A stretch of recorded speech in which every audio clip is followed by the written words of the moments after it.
So just to give you a bit of background, today we'll just cover MiCAR Fundamentals because MiCAR is a very broad regulation. So for this first session, because the first session of MiCAR series, we will discuss the MiCAR scope, so you understand which crypto assets are within the scope, which services are in the scope, what's the territorial scope of MiCAR, because we will need these basics to discuss further requirements such as organizational requirements, conduct requirements, prudential requirements in future. So just a bit of background behind MiCAR. Just let me show my screen. So MiCAR obviously is a new regulation, and this regulation is not focused on AML. And before MiCAR, we actually have the fifth money laundering directive that already introduced the concept of virtual currencies. So this directive introduced virtual currencies within the scope, and also some, I would say, obliged entities that were required to conduct due diligence, collect information on the customers, report suspicious activities. And it included two crypto asset service providers, custodian wallet providers, and providers engaged in exchange services between virtual currencies and fiat currencies. Why this is important? This is important because we will see how MiCAR scope actually extended the scope of both crypto assets and crypto asset service provider. So on the slide, you can see that anti-money laundering directive only applied to virtual currencies, what we know as cryptocurrencies, and it only applied to these two specific groups of virtual asset service providers, and the exchange was only virtual currency to fiat. It was because they were trying to protect the gateway to traditional finance to the real traditional economy. They believe that the use of virtual currency to virtual currency is not really that risky as the exchange to fiat. So also because of that, AML directive introduced FATF standard. So they required countries to implement a registration framework for virtual asset service providers that were within the scope. So these service providers actually have to register for AML purposes with their national competent authorities. But this is just AML. And also, there are significant inconsistencies. Why? Because AML directive is just a directive. So the transposition mechanism is completely different from MiCAR, which means that it only sets type of high-level regulatory outcomes that have to be achieved, but it doesn't exactly tell you how to do it.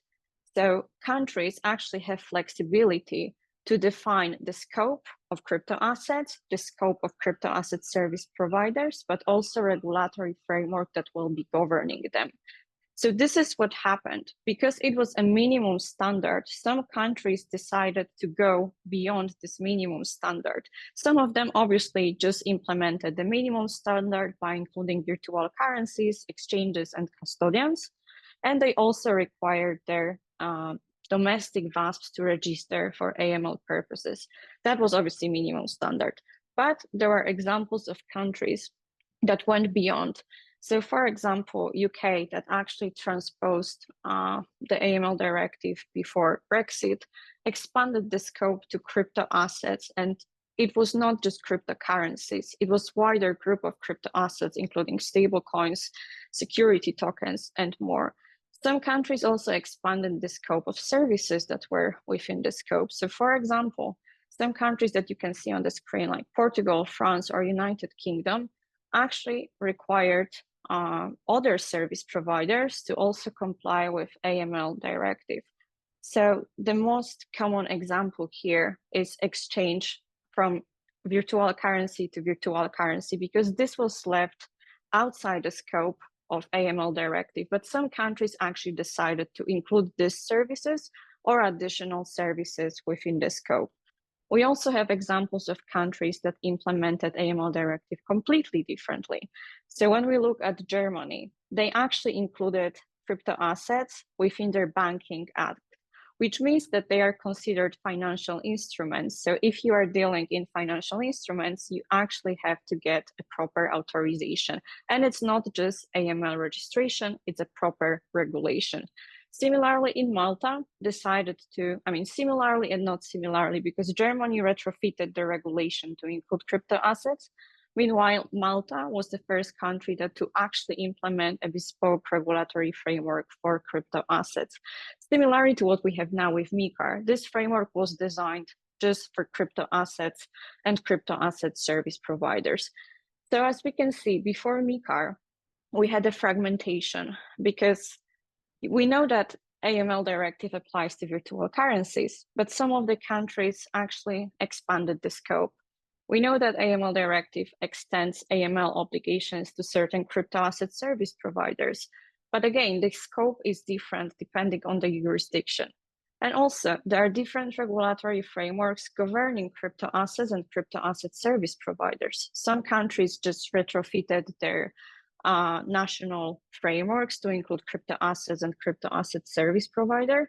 Some of them created bespoke regulatory framework, but also in terms of supervision, some of the VAPs were only required to register for AML purposes, which is what was required in the UK, in Poland, in Italy, in Spain. Some countries actually required license, some countries required regulation, like Germany or Malta. So this regulatory framework in the EU was very fragmented, and there were so many inconsistencies that led to regulatory arbitrage.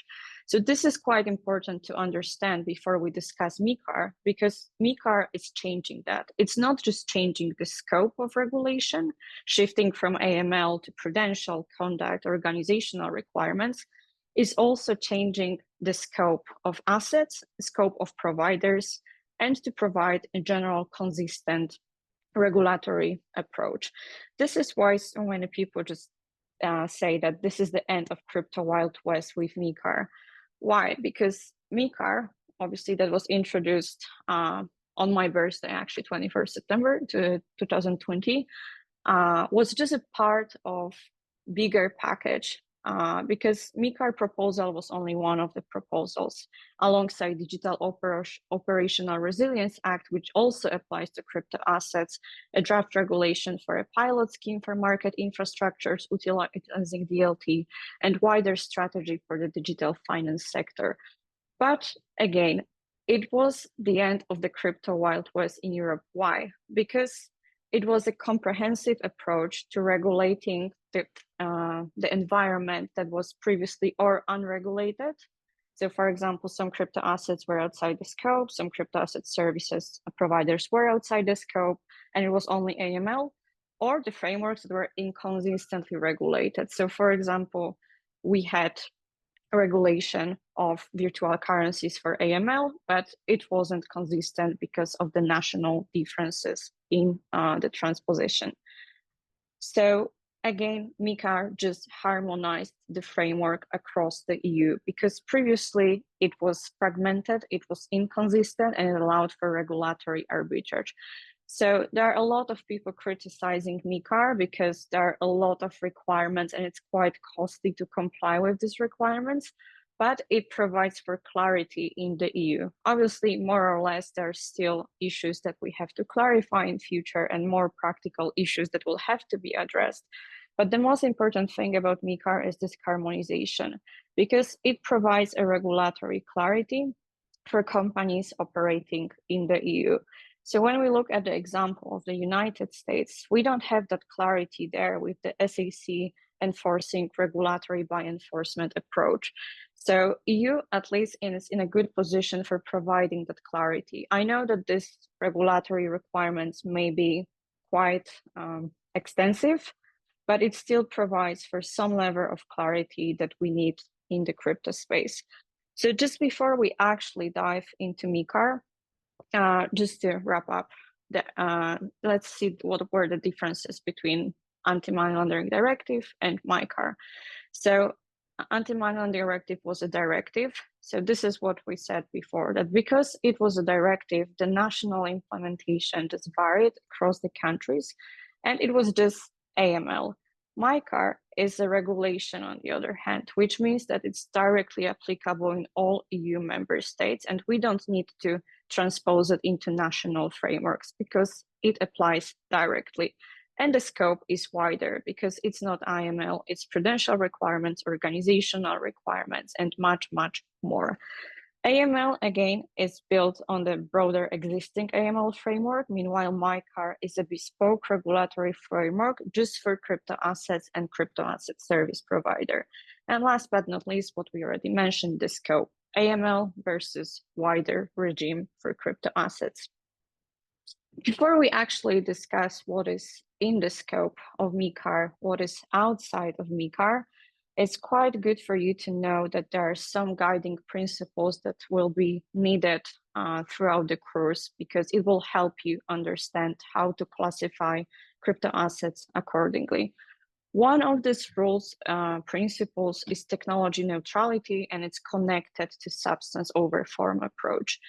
It means that we do not regulate assets based on their underlying technology.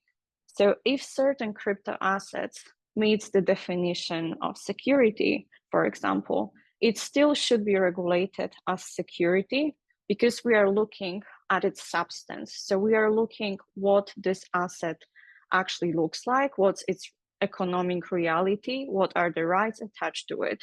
We don't look at the technology format. So just to cut a long story short, if we put technology aspect aside, what this asset actually represents, this is one of the most important guiding principles in classification of crypto assets, and it will really help you when trying to classify different assets under MiCAR. So MiCAR technically claims to be technology neutral because, again, technological format of crypto assets shouldn't be considered a determining factor. So again, whatever we say this asset is, well, we actually have to look into what it actually is, not what we say it is, and not look at the technology that was used to create this asset. It's all about the substance of the asset, and we'll see how it works later on. So just to give you a case study, so tokenized bond scenario or tokenized share scenario. So technically, MiCAR will not apply to certain crypto assets that are already regulated by the EU legislation. So for example, it doesn't apply to assets that may be considered financial instruments. So if we tokenize a bond or a share, well, it's financial instrument under MiFID II, other piece of EU legislation. So what it means is that we are not looking at the technology that helped us create the asset. We are looking at what this asset actually represents. And in this case, it represents traditional financial instrument. So coming back to my point earlier, whenever we are trying to classify crypto assets, we need to put the technology aspect aside. We just really have to look at the asset, how it works, and if there are any specific rights attached to it other than just, I don't know, economic value. So MiCAR, from MiCAR perspective, is quite important because we'll apply this principle quite often, whether it's NFT, utility tokens, financial instruments, which we will see later on. So actually going for crypto assets now, because today we will not discuss what are the regulatory requirements that apply to crypto asset service providers or art issuer and EMT issuer. Because in the first place, you actually need to understand what crypto asset service providers are within the scope. So we will focus on these basics today, so it will give you better understanding for later sessions. So just to kick off from the very, very basic part, what is crypto asset? According to MiCAR, it is a digital representation of a value or a right that is able to be transferred and stored electronically using distributed ledger technology or similar technology. So when we actually look at this definition, we can see few key denominators such as digital assets, which means that it's not a physical format, it's some type of digital asset. It may represent value, it may represent right, and we are using some sort of technology such as DLT technology to issue this asset. So what is quite important here is representation of value and representation of right, because this will help us distinguish between different groups of crypto assets. So representation of value is nothing else than representation of economic value. So if certain asset only has economic value attached to it, so for example, Bitcoin, this crypto asset is a representation of value. There are no more rights attached to it. But some crypto assets are representation of rights, which means that aside from having some value, they also have some rights attached, like, for example, traditional securities like voting rights or participation in profits. That's why when we look at this classification, we can distinguish between these two groups: representation of value, representation of rights. So if we were to give an example here, typical representation of value, it will be a stable coin, it will be a cryptocurrency. There are no specific rights attached to these assets, it's just economic value. Also, when we look at representation of rights, we could give examples of security tokens and utility tokens. Why? Because security tokens usually have a rights attached to it, similar to those in traditional finance, like shares, bonds, derivatives, UCITS, but also utility tokens, because they provide a right to access specific service or a product. So aside from being a token, it has some sort of utility and it gives you certain rights, or in some cases, not only rights, but also obligations in case, for example, of bonds. So again, these two groups are captured by MiCAR, and this is quite important to remember. So coming to the scope, MiCAR introduced three groups of crypto assets. One of them will be e-money tokens, another asset reference tokens, and the last one, which is catch-all definition of other crypto assets. And just important note here, because MiCAR basically regulates based on the asset, so different regulatory requirements will apply depending on the asset in question. This is slightly different, for example, from the UK. I know that we have some UK folks here today. So government in the UK intends to regulate based on the activity rather than an asset. So if certain crypto assets is used in a regulated activity, it may fall within the scope. Meanwhile, MiCAR actually has asset-based approach where regulatory treatment depends on the asset in question, not the activity involved. So let's go to e-money tokens first. So these are assets that aim to stabilize their value by referencing only one official currency. We can stop here because this is the most basic definition of e-money tokens that I can give you. If you think of a token that is a stable coin and it's pegged to a single fiat currency, that will be e-money token.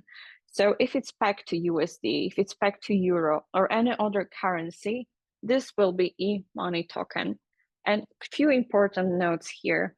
So if stablecoin will be pegged to a basket of fiat currencies, so at the same time it will be USD and Euro, this will not be e-money token. This will be asset reference token that we will discuss later on. And another note here, if we have a crypto asset that is pegged to e-money token, so we have a stable coin that is pegged to USDT, this is actually asset reference token because it's pegged to crypto asset rather than fiat currency. So this is quite an important distinction. And also a note for our UK audience, UK government also intends to regulate fiat-backed stablecoins, but this category in the UK constitutes of both e-money tokens and certain asset reference tokens in the EU. So obviously we will not discuss requirements for issuers and other providers today, but just a note here, there are only two types of institutions that could actually be issuers of e-money tokens. So this will be credit institutions that are already authorized under EU legislation, or electronic money institutions also authorized under e-money directive. So only these two groups of institutions can issue e-money tokens. It's a different story for the offer, seeking to admission and other services relating to e-money tokens, but for issuance, it's just these two groups of entities. Similarly to asset reference tokens that we will discuss later on, they could be classified as significant e-money tokens if they meet certain criteria. We will talk about this criteria later on, but whenever you think of significant e-money tokens or significant asset reference token, it means that it poses higher risk than tokens that are not considered significant. That's why they will be subject to more stringent regulatory measures. Just a note here, because there are two different legal approaches to regulating e-money token. There are two legal schools, and one of the schools believe that electronic money directive applied to e-money tokens even before MiCAR. Meanwhile, other school believes that MiCAR is the primary regulation that coexists with electronic money directive. So these are two different views, and the reason for that is the bone of contention whether e-money tokens are considered e-money. So just to give you a few insights here, under MiCAR, e-money tokens are deemed to be electronic money under electronic money directive. So from my personal standpoint, obviously you can disagree, that was just a shortcut to close the gap between e-money tokens and e-money. Because when we are looking at the legislative context, for example, the EU Commission could regulate e-money tokens under e-money directive, and this was actually discussed. But the EU Commission believed that electronic money directive doesn't, for example, have additional requirements that would apply to global stablecoins, so significant EMTs. So they decided to regulate e-money tokens under MiCAR with EMD, that is a coexisting regulation. So some people will bring the argument that MiCAR has significant reference to electronic money directives, but just referring to another legislation does not necessarily mean that this is the primary regulation governing this asset. Actually, there are significant derogations from electronic money directive under MiCAR. And also when we look at the text that is used by the legislator, they are using terms like similar, like, common features. So they are similar when it comes to utility because they can be a means of payment, means of exchange. But it also implies that they are different and that different regulatory expectations are applicable to these two different sets of assets. So obviously, two different views. Let me know later what are your thoughts, but in my view, it was just a shortcut to close the gap between e-money tokens and e-money. And also the industry is rightly seeking clarification from ESMA on this point, because if e-money tokens are really to be considered e-money, they can also be considered funds under Payment Services Directive. So this is adding additional layer of complexity for operators in the space, and the industry rightly seeking input because we really need the clarity whether e-money tokens can constitute funds under Payment Services Directive. And just another note here, just to support my view, when we look at transfer fund regulations, e-money tokens are to be considered as crypto assets in MiCAR understanding, not as e-money under e-money directive, but just a couple of thoughts here. So we know what are e-money tokens. So this is a stable coin pegged to a single fiat currency. What are asset reference token? So this will be stable coins that are pegged to other assets.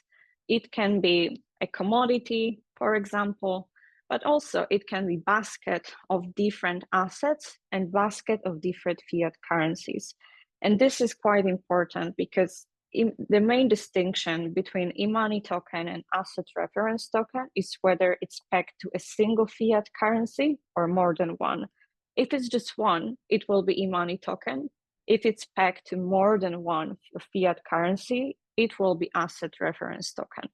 But also when we think about any other asset, like for example, gold, diamonds, whatever else that is, it will be asset reference token because it's referencing different assets than single fiat currency. And also just to give you an idea that there are only two institutions that could be issuers of arts.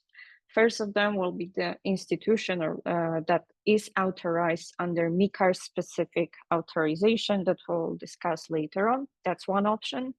And another option is already licensed credit institution that doesn't need any specific authorization because it already complies with very stringent regulations, so has all regulatory safeguards in place.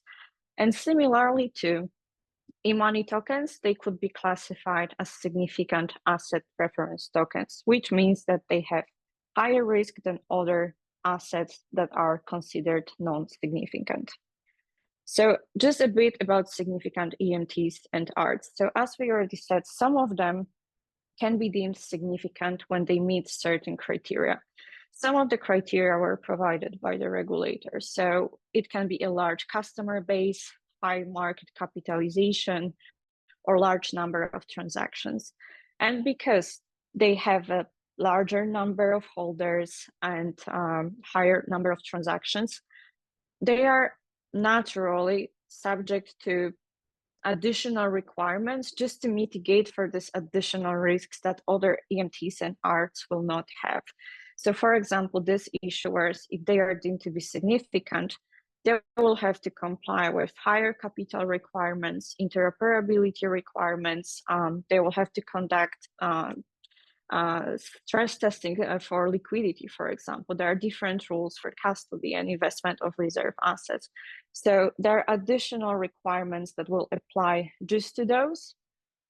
And just to give you a broader overview here as well, this is in line with global organizations. Just so you know, this is the slide where you can read a bit more about what can constitute EMTs and arts, and these slides will be shared later on. But what's important is that this is in line with international standards, because when we look at the IOSCO or the Bank for International Settlements, they actually discuss the problem of global or systemic stablecoins. So stablecoins that can have several implications on wider crypto ecosystem or even traditional ecosystem in case they fail. Because if these issuers fail, there is a big impact on a wider crypto asset ecosystem because of their scale of operations or because of their interconnectedness between different participants within the space.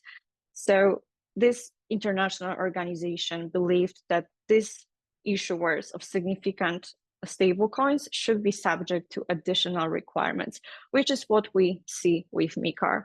And again, for our UK audience, a similar approach has been proposed by the government in the UK for fiat-backed stablecoins. So stablecoins that will be considered systemic payment systems or providers or systemic payment providers will most likely be subject to more stringent requirement and also dual supervision by the FCA and Bank of England. We don't have this dual supervision for significant EMTs and arts in the EU unless you are the issuer of EMT and you are electronic money institution, then you may be subject to the supervision by both national competent authority and EBA. So now the fun part, other crypto assets. So what I like to tell people is to remember Pokemon quote, gotta catch them all, because this definition is actually designed to catch all other assets that do not fit in the criteria of EMTs or arts. Obviously, there are exclusions, but whenever you think of the asset that is not EMT because it's not pegged to a single currency, or it's not art because it's not pegged to basket of fiat currency, basket of assets or commodity, this will most likely be other type of crypto assets. So this third group, again, catch-all definition, may cover cryptocurrencies, some utility tokens, not all of them, not to make things easy, but not all of them will be captured. So this will be all crypto assets that are not subject to existing EU legislation and that are not exempt by MiCAR specifically. So this category can encompass really a wide range of crypto assets, as we will see later on. It will be most likely cryptocurrencies, certain utility tokens, sometimes NFTs that are not exactly NFTs, but we'll see later on. So there are also crypto assets that are out of scope. For example, crypto assets that fall within the scope of the existing legislation like MiFID, which we'll discuss later on. Some NFTs, but we'll also discuss it later. Central bank digital currencies, certain utility tokens, because some of them are within the scope, some are outside the scope. Crypto asset without identifiable issuer, which is technically out of scope, but it doesn't apply to crypto asset service providers that offer this crypto asset. Other assets outside of scope, so public crypto assets other than arts and EMTs that are offered for free. So if you think of airdrops, that could be the case. Public crypto assets other than arts and EMTs that are automatically created as a reward for the maintenance of distributor ledgers, so consensus mechanism, and also crypto assets that cannot be transferred to other holders. So for example, loyalty rewards. But obviously we have to take a case-by-case approach here and also apply the principles of technology neutrality and substance over form approach to really understand if certain crypto assets are in scope or outside the scope. So first of all, let's go for crypto assets that fall within the scope of existing legislation.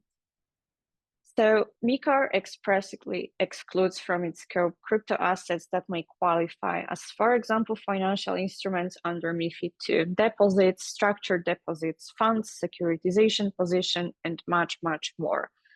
Why? Because these assets are already subject to existing EU legislation, so they don't need to be regulated by MiCAR in addition to that. They are already regulated in the EU, and these respective frameworks will still apply. It will not be MiCAR. This is coming back to technology neutrality principle, where even if those assets will be issued using DLT, blockchain technology, it will not matter because they are still financial instruments, they are still securitization positions, they are still deposits. And this is how regulators want you to look at it. You have to look at the substance. So if this asset is already regulated by existing regulation in the EU, MiCAR will not apply. So one of the most common examples is demarcation between MiCAR and MiFID, because under MiCAR, financial instruments as defined by MiFID will be excluded. So according to the principles of same activities, same risk, same rules, and technology neutrality again, MiCAR will target only those crypto assets that are not already regulated by existing EU legislation. And this is very relevant in terms of MiFID II. So those assets that will be classified as financial instrument will fall outside the MiCAR scope. So there was a consultation where ESMA actually provided some guidelines on the classification of crypto assets as financial instruments. This is just a very quick overview on the table that you can see that it provided guidelines for the classifications of securities, money market instruments, UCITS, derivative contracts, and emission allowances. So if crypto asset meet criteria of this instrument, MiFID will still apply. If it's other type of crypto asset that doesn't fall within MiFID, most likely MiCAR will be regulating it. And there is a special treatment also for hybrid tokens, we'll discuss a bit later on. So ESMA provides structured yet very flexible conditions and criteria to determine whether a crypto asset is to be classified as financial instrument. The problem here is that MiCAR is a regulation, applies directly, it's unified across EU member states, while MiFID is a directive. So because of this transposition mechanism, there can be different implementations of what constitutes financial instrument across the EU. That's why ESMA couldn't provide a very detailed guideline how to classify certain crypto assets as financial instruments, because there will be differences between different frameworks in different jurisdictions in the EU. And this is because MiFID was a directive and this challenge was actually noted by ESMA. So again, we'll have to apply a substance over form approach to understand if certain asset can be a financial instrument in certain jurisdiction, because this can differ between jurisdictions. We may also have hybrid tokens. So sometimes crypto assets may fall under more than one legal classification, and depending on their characteristics, we will have to look if they have some characteristics of financial instruments. If they do, this specific characteristic will take predominance. So if a certain asset has a feature of both utility token and security token, well, it will most likely be a financial instrument mostly. So what it means in practice is that MiFID will apply. So MiFID will take predominance over MiCAR if certain asset meets criteria of different instruments. So whenever there is a hybrid token that has some characteristics of financial instruments, MiFID will always take predominance in the classification and in the regulatory requirements as well. And actually, this approach to regulating certain crypto assets as financial instruments are also in line with, for example, IOSCO, that emphasize the economic reality of crypto assets, regardless of the crypto asset intended use case or purpose described in marketing or distribution materials as well. So this is another comment that I will make here. It's not really important what the issuer tells you. It's important what this asset actually is and what are the rights attached to it. So again, we have to look at the economic reality of the asset in question, not at the designation of the issuer, because this may be just a name, but it's not really what this asset represents. Similar approach will actually be applied to NFT, but before we actually discuss NFTs, let's just discuss what NFTs are, because I think that there are so many misconceptions on the market as to what NFT constitutes. So everybody knows this is Mona Lisa, right? But I heard so many misconceptions that if you own an NFT with Mona Lisa, you are actually owning a part of the painting, which is not true, because NFT is creating a completely different asset, a digital art collectible. And it doesn't give you ownership to, for example, Mona Lisa. It also doesn't give you intellectual property rights. This is creating a completely different asset, and its value is not derived from Mona Lisa value. This is the most common misconception that I heard about NFTs, that they actually represent the ownership of the art it's representing. That may not be the case. It's completely different asset. It's a new asset, and its value is not derived from, for example, painting of Mona Lisa. So this is quite important because some people confuse NFTs with tokenization of art, which actually happens. So tokenization is a completely different concept when you actually tokenize real-world assets such as art, so for example, painting, to provide liquidity to market or asset that was previously illiquid. So this is what actually happened. Just to bring out my notes here. So Signum, a digital asset bank, partnered to tokenize Picasso painting, and this marks the first time the ownership rights in a Picasso or any artwork are being broadcast onto the public blockchain by a regulated bank, enabling investors to purchase and trade shares in the artwork called art security token. So this is a different scenario because this painting was actually tokenized, and you could actually own a part of this specific painting via art security tokens. So coming back to Mona Lisa, if the Museum of Louvre decided to tokenize Mona Lisa, that would be a different scenario because they would tokenize the asset and distribute the ownership via small security tokens. So just to give you an example here, so let's imagine that museum decides to tokenize the painting and issue 1 million security tokens. So each token will represent some type of ownership in Mona Lisa.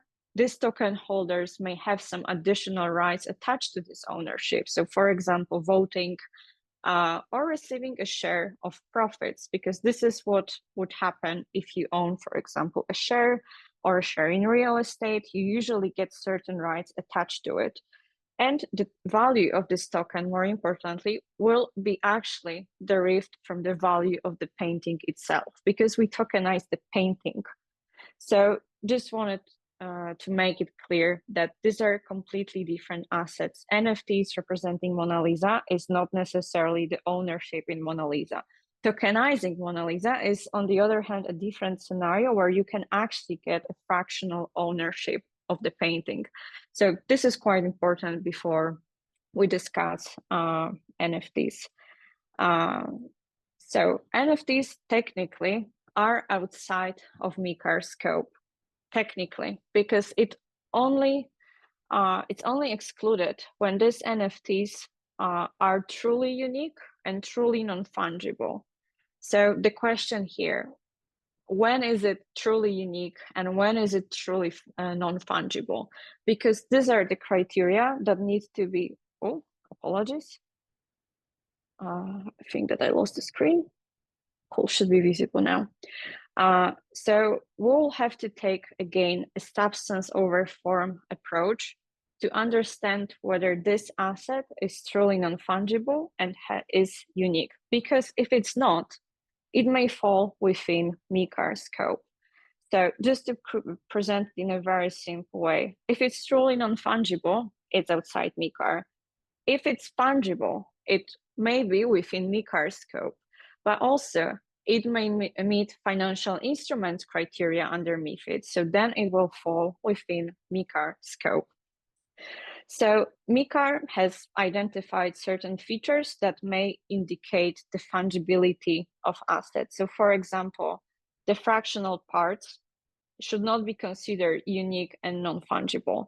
The same applies to the large series or collection, which should be considered an indicator of fungibility. But also there is an ESMA consultation that provides a bit more clarity here. I will just bring some examples. So for example, for the issuance in a large series or collection, several NFTs that represent the same image with minor modifications will be within MiCAR because they lack uniqueness. But if the numbering of pictures has an actual impact on the value and uniqueness on NFTs, well, then it may actually be considered non-fungible and fall outside MiCAR scope. There is also another indicator that ESMA advises regulatory authorities, but also businesses to consider. So token identification code, unique token ID, and standards used such as ERC 721.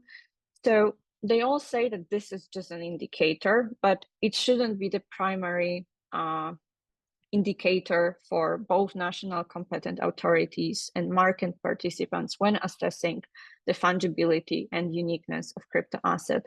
This is also in line with what international organizations are saying. This is also in line with the FATF that recommended substance over form approach to NFTs, because a mere identifier doesn't make the asset NFT. And also the designation by the user, for example, me saying, hey, I just issued an NFT, this is NFT, this is not enough. We have to look into the asset itself and what it represents to determine whether it's actually NFT, whether it's actually non-fungible, and whether it's actually unique.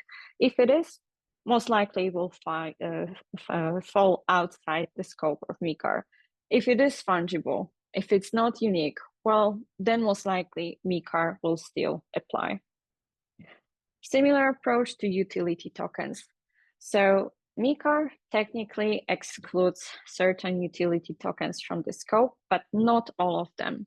So utility tokens that provide access to an existing good or service will be outside MiCAR because there is less of an investment risk because the service or the good already exists.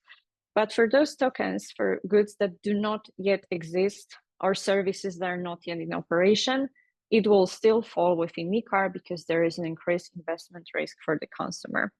So just to give you an example, Let's say that the Merkle Science is launching a new product, and we are trying to get an extra cash flow by issuing utility tokens. And we give you the access in future to our new tool that will be released in 2 months.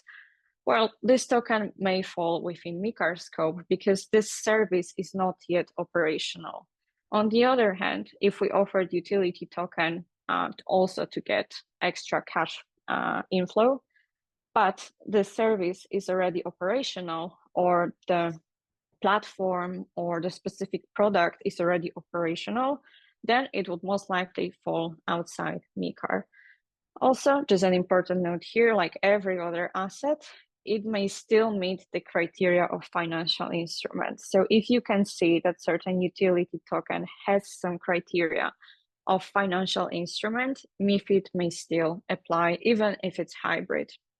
So ESMA also provides some guidelines about when utility tokens can be regarded as financial instrument. You have it on the screen. So for example, when utility token gives financial rights, so this is similar to financial instruments, or utility token gives voting rights, which is similar to participation in the company's decision-making process. So if at any point utility token may resemble a traditional financial product, it will most likely be treated like one. It's not the designation of the user again, it's not the name that the token was been given, it's just the economic reality of the token itself. So going next to scope of activities. So what is in the scope? MiCAR technically differentiates between primary markets and secondary markets of crypto assets. So what is in scope? It's issuance, offer to the public, admission to trading of crypto assets, but also different crypto asset related services that we will discuss later. There are also some services, activities that may be without a scope. So for example, what's outside of the scope? Persons who will provide crypto asset services, but only for their parent companies or for their own subsidiaries or other subsidiaries of their parent companies. So this asset or this service will not be marketed to wider public. This is just an internal asset or internal activity that will not impact wider market, wider audience, and a group of consumers. Also, some of the activities conducted by international organizations or monetary authorities will be outside of the scope. What's also outside of the scope, which is quite important, and we will discuss it a bit later on, it's fully decentralized services without any intermediary, which is quite controversial. And there is a lot to consider whether service is actually truly and fully decentralized. And then lending and borrowing of crypto assets, which was left outside of the scope, but potentially will be regulated in MiCAR 2 in future. And again, a note for people from the UK, lending and borrowing of crypto assets is actually considered for regulation in the UK. I think that the Treasury has presented a consultation last year that specifically included lending and borrowing as a new specified activities under potentially regulated activities order. So again, just to wrap up, issuance, offer to the public, admissions to trading, crypto asset services. Just to cut a long story short, these are the services that are within the scope. This is just high level.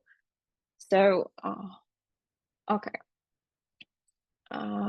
So if we look at MiFID, because I'm quite sure that most of you will be familiar with MiFID, crypto asset services under MiCA are quite similar to those under MiFID. So if we look at the list, providing custody, operating a trading platform, exchange, and providing advice or portfolio management, these are services that are very similar to those that are offered by MiFID firms. And this is quite important because later on we'll have to understand what is the equivalent service. This will be particularly important for the firms that would like to leverage their authorization, existing MiFID II authorization, to provide crypto asset services. So you will have to understand which services are considered equivalent, because some of them are quite straightforward. So for example, portfolio management and investment advice, well, it's pretty much the same under MiCAR, providing advice on crypto assets, providing portfolio management. Some of them are not that straightforward, so it will be quite important to understand which ones are considered equivalent. But talking about decentralization first, so when we look at MiCAR, this regulation shouldn't apply to services that are provided in a fully decentralized manner without any intermediary. This is quite important because MiCAR doesn't really distinguish between two different aspects because they are different aspects, namely decentralization and disintermediation. These are two different aspects. They may be related, but one shouldn't be prerequisite for the another. We will discuss it a bit later on as well. But based on that wording, what we understand is that when part of these services are actually offered in a partially decentralized way, these services will be still within MiCAR scope. So it's only fully decentralized and without intermediary that are outside the scope. And well, EU authorities actually didn't provide any further guidance or clarification on what decentralized means. And it's quite challenging to entertain the idea of sufficiently decentralized service because decentralization is not an absolute concept. It also operates on spectrum. So it's very difficult for companies in this space to understand what is fully decentralized within the meaning of MiCAR. So many people believe that such thing as decentralization actually doesn't exist because there is always some level of centralization at some spectrum. So, for example, when we define decentralization, we are looking at few aspects such as decision-making authority, access to infrastructure, smart contracts, voting rights.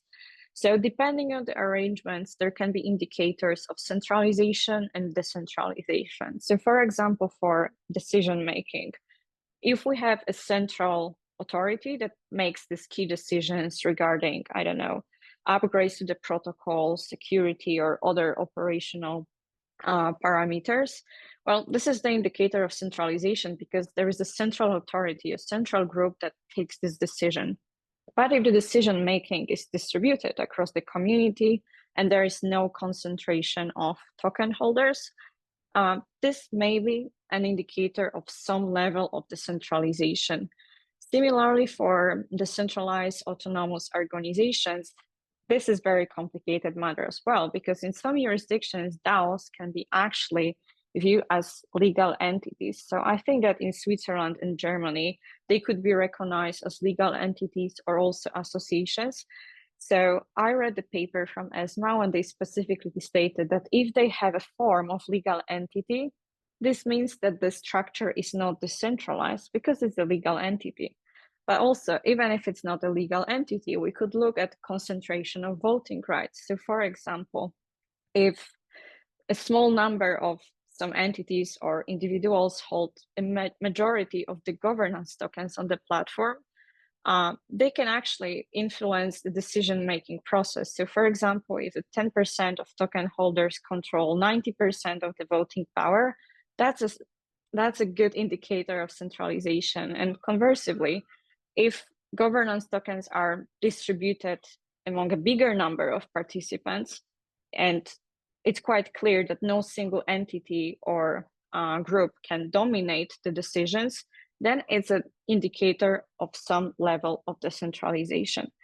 And this is also quite important because decentralization is, again, not an absolute concept. It operates on a spectrum. So we have to look at it from few perspectives: functional, legal, operational. We have to look at the access, at governance, at balance sheet. There are different regulatory expectations here. I can recommend few reports here if you would like to read more. For example, IOSCO report on DeFi or CFTC report on DeFi from January 2024. There are some indicators of centralization versus decentralization. So again, we need clarity here because we don't really know what decentralized services mean, fully decentralized and without intermediary. And coming back to intermediary part, So under MiCAR, it's decentralized and without intermediary at the same time. Again, these are two different concepts. They may be related, but they are still different concepts, because in decentralized system, there may be simply no need for intermediary, but it may happen that at some part of DeFi stack, there will be an intermediary because it boosts the operational efficiency for the system. So a lot of considerations here, and we are still waiting for more clarity coming from the EU regulatory authority. A bit about territorial scope, because this is also quite important. So if you would like to offer services to the EU, there are a few things that have to be done. So if you want to obtain a relevant authorization, which obviously is absolute must-have to operate in the EU and offer crypto services, you need to have registered office in a member state. You need to have the place of effective management in the EU. And you also need to ensure that at least one of the directors is resident in the EU. And obviously, if you meet all these conditions, administrative, organizational conditions, you have to obtain relevant authorization. So go through all the process, provide authority with all the information needed to prove that you have all necessary policies, procedures, and safeguards in place as required by MiCAR. So this is how you can offer services to the EU. This is much easier for domestic EU VASPs than VASPs that operate from abroad. So they technically have only two ways to provide services to the EU. First of all, well, they have to establish this legal entity in the EU. They have to have effective management in the EU, director, blah, blah, blah. And they also have to obtain the authorization in the EU. Obviously, this process is not straightforward because you need to establish entity in the EU in the first place. So there are significant costs on the side of VASP because they have to establish operations in the EU separately and then obtain authorization. There's also another way, which I don't consider a way. This is more of an exemption, that they can provide services under reverse solicitation exemption. What it means that the service is requested, is initiated by the client, by the customer. So the VASP is not actively seeking the customer in the country, for example, in Poland or in France or in the EU in general, but it's the customer that wants to contact the VASP, have access to the service, have access to the platform. So this is their own decision to use the services of a foreign VASP, for example, located in the United States. So crypto asset service providers can rely on this exemption here. But just to give you a bit of overview here, the term of solicitation is very broad. So there may be some crypto asset service providers that will find themselves in a breach of regulation unknowingly and unintentionally because of how broad the term solicitation is, which we'll talk about in a minute or so. Just one important note here as well. So this exemption only applies to foreign entities. If you are a CASP, I don't know, incorporated in France or Germany, you can't rely on this exemption. You can't say that, oh, I don't need to get authorization because actually it's the customer that initiated the contact and they requested the service. No, if you are based in the EU, you need to apply for authorization to offer this crypto asset services, and you can't rely on the exemption that is just for foreign entities. And a bit about solicitation. I already mentioned that it's quite broad. I consulted with few regulatory authorities over past month, so I will just give an example of what could be viewed as an indicator. Can be, may not be, we'll see how it actually goes, but there are just some indicators that, in my view, they don't really constitute a solicitation per se, but it may be the indicator or one of the many indicators for regulatory authorities to consider. So let's imagine that you have a website in the EU language and that is not commonly used in a global finance. So for example, Polish, Czech, Romanian. Just having a website available in this specific language or having the support option in that language may be used as the indicator. But the problem is with languages like French or German that are also commonly used in global finance. So we would need more clarity about which languages it refers to, because we know that English is a language that is commonly used in global finance, but German and French are also commonly used in politics, diplomacy.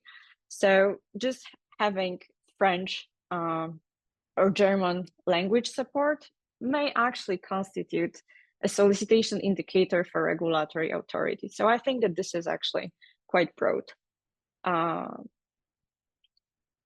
Apologies. It's the same for the currencies. So as an exchange, if you facilitate the exchange from, for example, Bitcoin to Polish zloty or Czech koruna, that may be viewed as an indicator as well, because you offer a currency that is not commonly used currency. An important note here, because we actually have a provision under MiCAR for e-money tokens. So if e-money tokens references official currency of any member state, it should be deemed to be offered in the union. So if even foreign entity decides to issue e-money token that is pegged to euro, it's automatically considered as being offered in the EU because it's pegged to EU currency. So this is quite important. Another indicator, which again may not be viewed as a solicitation indicator by many, but it may be considered, is the EU domain name. So if your website has .pl, .bg, so Bulgaria, Poland, for example, it may be considered a solicitation indicator. So again, these solicitation indicators are very broad, and some companies may be found in breach of the regulation very easily and unknowingly because the scope is really broad. There was an ESMA consultation about solicitation and reverse solicitation. So if you have time, obviously, I can recommend a read, but we are still waiting for more clarity coming from regulatory authorities. And plus, solicitation indicators is just describing services as being offered in the EU, but this is more straightforward because you actually advertise as a service being available in a country. So this may actually be viewed as an indicator, but the previous one are quite controversial. So we will see how it goes and what official guidance we will get at the end from ESMA and other EU authorities. But just to keep in mind that solicitation indicators are very, very broad. Another option to offer services, crypto services in the EU, if you are a foreign entity, is potentially leverage equivalence regime, which we do not have in place yet for crypto asset services. So EU authorities have till, I think, June 2027 to establish whether this equivalence arrangements regime will be in place. So what it means, let's say that EU authorities will evaluate whether certain regulatory frameworks in different jurisdictions like the United States, Canada, Australia are equivalent to MiCAR. So they take a lot of things into consideration. So they check the regulation, regulatory safeguards, regulatory expectations, enforcement system, supervision methods. There's a bunch of factors that are considered to establish whether specific jurisdiction has a regulatory framework that would be equivalent. This is something that we already have in the EU because regulatory equivalence arrangements are quite common in traditional finance, but also in different aspects of life. So for example, drugs attestation. So you can also consider certain pharmaceuticals to being equivalent to what we have in the EU, and this is all equivalence arrangement. So we don't know if this regulatory equivalence arrangements will be in place because we still have 3 years to go to check if actually we need this regulatory equivalence arrangement, if it's feasible to do it, how to do it. So we are still expecting ESMA decision on the same. So about regulatory equivalence, just a bit more. So looking at regulatory equivalence, it may be granted in full or partially, and it can be also granted for, timeless period, but also it may have a set period for which it applies. So even if we have regulatory equivalence arrangements, it will be quite important to see whether it's provided fully or partially, because it may be the case that they consider certain provisions equivalent to MiCAR, but others not necessarily. So for example, organizational requirements under MiCAR will be equivalent to organizational requirements in different countries, but prudential safeguards differ, and there will not be a regulatory equivalence here. But just to consider, we still have a few years to go. So last but not least, just a bit about crypto asset service providers and authorizations. We will not discuss any specific regulatory expectations for issuers, offerors, persons seeking admission to trading. We will not touch on organizational conduct and prudential requirements today, but just so we know, there are two different ways to get a CASP authorization or provide crypto asset services in the EU. So two ways. One way, you actually need to obtain a regulatory authorization under MiCA, which is a specific to MiCAR regulatory authorization for natural persons, legal persons, or other undertakings. But also, if you are an entity that has already been authorized for different services in the EU, such as credit institutions, investment firm under MiFID, you may potentially leverage that existing authorization to provide crypto asset services in the EU. So two ways, MiCAR specific authorization and leveraging existing regulation under existing EU financial legislation. So if you would like to apply for crypto asset specific authorization, you have to provide a bunch of information to your national competent authority, which is the same like for any other authorization, whether you apply to the credit institution, investment firm, etc. You always have a specific application pack and documents, policies, procedures that you have to provide.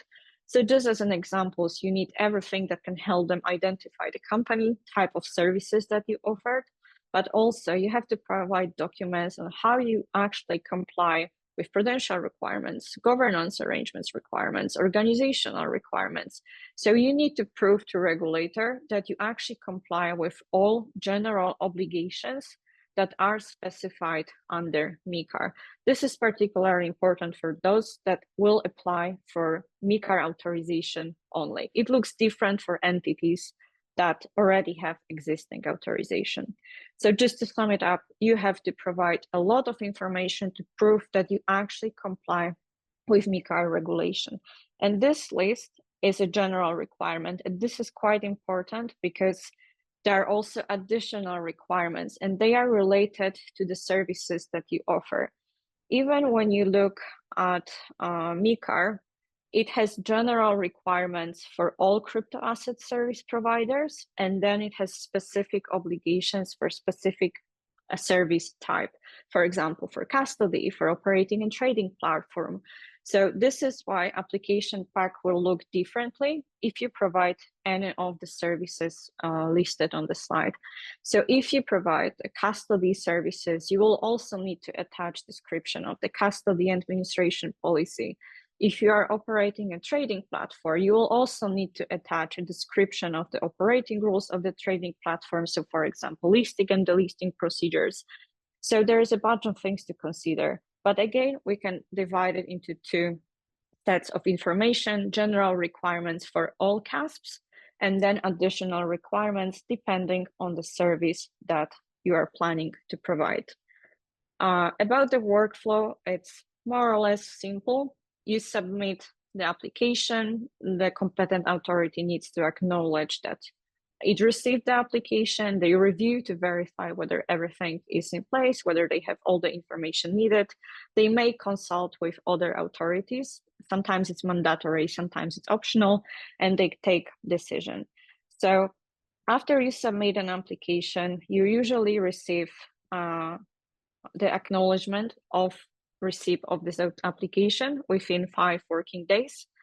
And after that, the competent authority in your home state will review the application, but they will review the application to make sure that you actually provided all the information that is necessary, that they have all documents, that no information is actually missing, because they can't take a decision if some information is missing. And they have 25 working days to conduct this initial review and let you know if they need additional information from you or additional clarification. And this authority will obviously tell you how much time you have to provide this additional information. In that process, the national competent authority may actually consult with other authorities. Sometimes this consultation is mandatory, sometimes it's optional. So the optional one is for anti-money laundering, terrorist financing checks. So authorities may consult for AML purposes to check if, for example, this applicant for crypto asset service provider has been investigated. So it's just to check if they comply with respective AML regulation. But sometimes it's necessary to check a bit more. So it's actually mandatory. It's the point number one. If the applicant crypto asset service provider is a subsidiary of a credit institution or investment firm, or is a subsidiary of the parent company of such entity. In this case, national competent authority needs to consult with other authorities to take an informed decision based on the whole context of operations. If it's done, obviously, so for some entities, there will be no consultation because it will not be mandatory, and sometimes authorities will not choose the optional consultation way.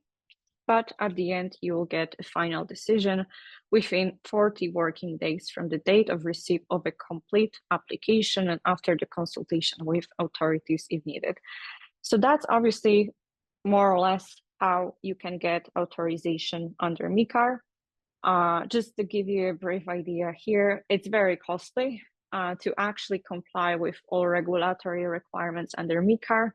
I talked to my colleague from French office, and they actually estimated the cost for compliance with MiCAR for approximately 400k euro, which is really a lot, especially for small business players. So again, there is a lot of criticism around MiCAR because it's actually a lot to comply with. Obviously, it will contribute to overall financial stability, consumer protection, but for smaller market players, it may be difficult to comply with all regulatory requirements established by MiCAR. But the good news for entities that are already authorized in the EU under other regulatory frameworks, such as MiFID, because these entities will not have to obtain a MiCAR-specific authorization. Since they are already regulated, they are able to leverage the existing authorization for crypto asset services. So the rationale here is that these entities are already known to regulators. They already went through very rigorous application process. So if they are granted authorization, it means that they comply with all relevant rules here. So all they have to do is to notify their home state regulatory authority before starting such services. And just one note here, just because they don't need MiCAR specific authorization, it doesn't mean that they don't have to comply with MiCAR. If there are any specific requirements set only by MiCAR, they still have to comply with this specific requirements. So for example, specific obligations for custody or admission or operating trading platform.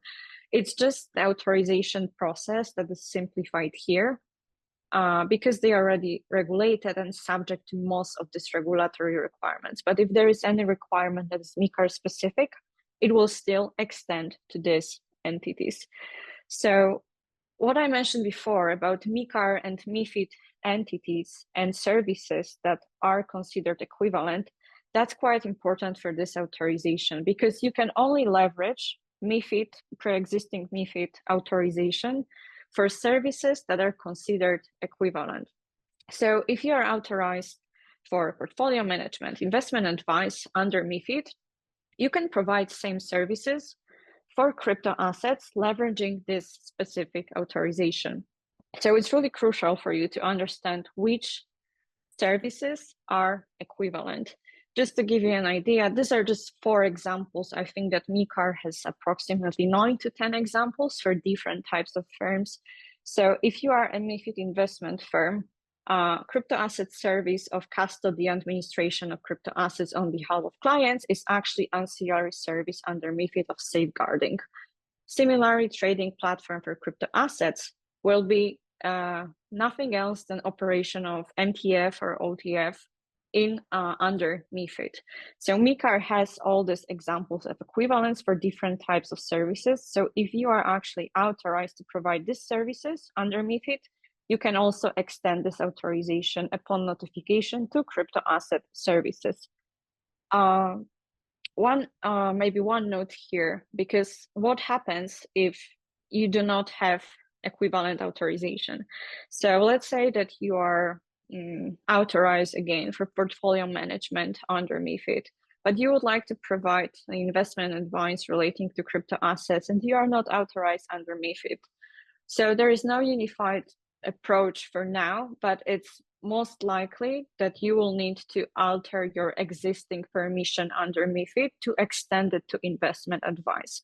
It's very unlikely that you will need a MiCAR specific authorization for this specific activity because it's a big administrative burden, let's be honest, because you need to apply for 2 authorizations. So it will be much easier to apply for the variation of permission. And this also for UK is quite similar to the approach taken by the UK government when they intend to extend crypto assets and crypto asset activities under ESMA. And all the entities that are already regulated will have to apply for the variation of permission under ESMA to conduct these specific activities. But again, first of all, try to understand if some of the services are considered equivalent. If not, coordinate with your national competent authority to verify if you need to alter, modify your existing MiFID authorization before applying for MiCAR specific authorization.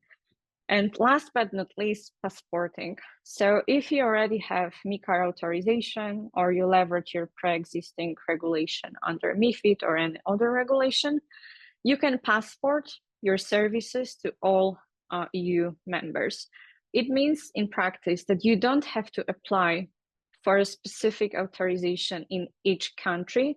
All you have to do is to inform your home competent authority that you intend to provide the services in other member states. You have to provide some of information like list of the member states where you intend to provide services, type of crypto asset services, and the start date of the intended provision of the crypto asset services. So once you notify the home authority, you can passport your services to other countries in the EU, which is obviously great because we don't have to obtain additional authorization to conduct the same activity in a different country, which makes it much easier for EU entities operating in the EU to operate effectively and without additional administrative burden.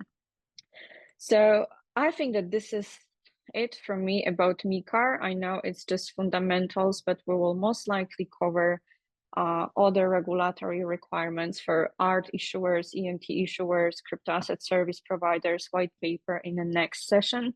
This session was just a fundamental one, just to give you an idea of what is in scope, what may be outside of the scope, and how you can potentially get MiCAR authorization or leverage your existing authorization to provide services. But if there are any specific topics that you would like us to cover in a future session around MiCAR, please feel free to drop it in the chat or text me separately, and I will make sure to include it in our future sessions. But yeah, thank you from me. I will review the questions, and when we have time at the end, I will try to respond to as many as I can. And I think that this is actually a 5 minutes break, but I'll let Tom jump in. Absolutely. Yes, it is. So thank you very much, Natalia. And hopefully everyone is now fully rehearsed in the fundamentals of MiCAR. But as Natalia mentioned, if you do have any questions, in fact, I can see a couple being posted, we will collate those and have a Q&A session towards the end.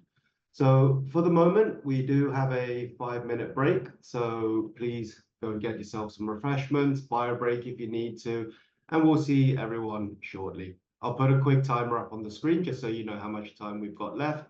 But at the moment, it's 4:26. I don't want to make the same mistake, 11:26 ET. So yeah, we'll see everyone at 31 minutes past the hour. Thank you very much for now. So for us right now, what we'll do is just cover a effective transaction monitoring to underpin a lot of the rules and regulations that we have out there. As part of this, I will actually show you Merkle Science's Compass platform, which allows you to address a lot of the local regulatory compliance needs that you have, as well as your own risk tolerance. But just to kind of start off, we'll take a look at blockchain monitoring in the early initial stages.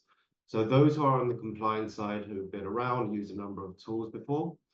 Initially, when we started doing blockchain monitoring as an industry, there was initial blockchain focus on identifying who was actually involved in the crime and where funds were sent, basically tracing from A to B to C to D, moving onwards. A lot of solutions were actually built around tracing and trying to identify the destination entity. So kind of like myself that I mentioned way back when, I had funds stolen out of Mt. Gox, a number of companies sprung up, and that's where they really started from. But with that initial version 1 of blockchain monitoring, we were analyzing public blockchains to actually segregate the addresses based on the entities they belong to. And then we had a list of good addresses belonging to cryptocurrency exchanges and services. But alongside that, as you can imagine, we had bad addresses, and this was belonging to prior ransomware addresses, darknet, marketplaces, and I'm sure many of you are very familiar with US OFAC sanctions. Now with this, what everyone was doing was effectively collecting and creating a large database of addresses of good and bad entities. But the real question actually arose on how do you detect potentially criminal wallets that are not on a database or listed anywhere at this point in time, so effectively with no attribution at all. And so this is where the rule engine comes in. We were able to create a policy and rules based on approach to AML compliance. And what we can do here is actually create predefined rules that are core to any other effective rule engine. So with that, we can look at policies that consist of multiple rules. So if you think of it as a policy with a number of rules, these policies could be based on your local regulatory requirements, your own risk tolerance, your different client sets that you have, but we can combine all of these into overarching themes.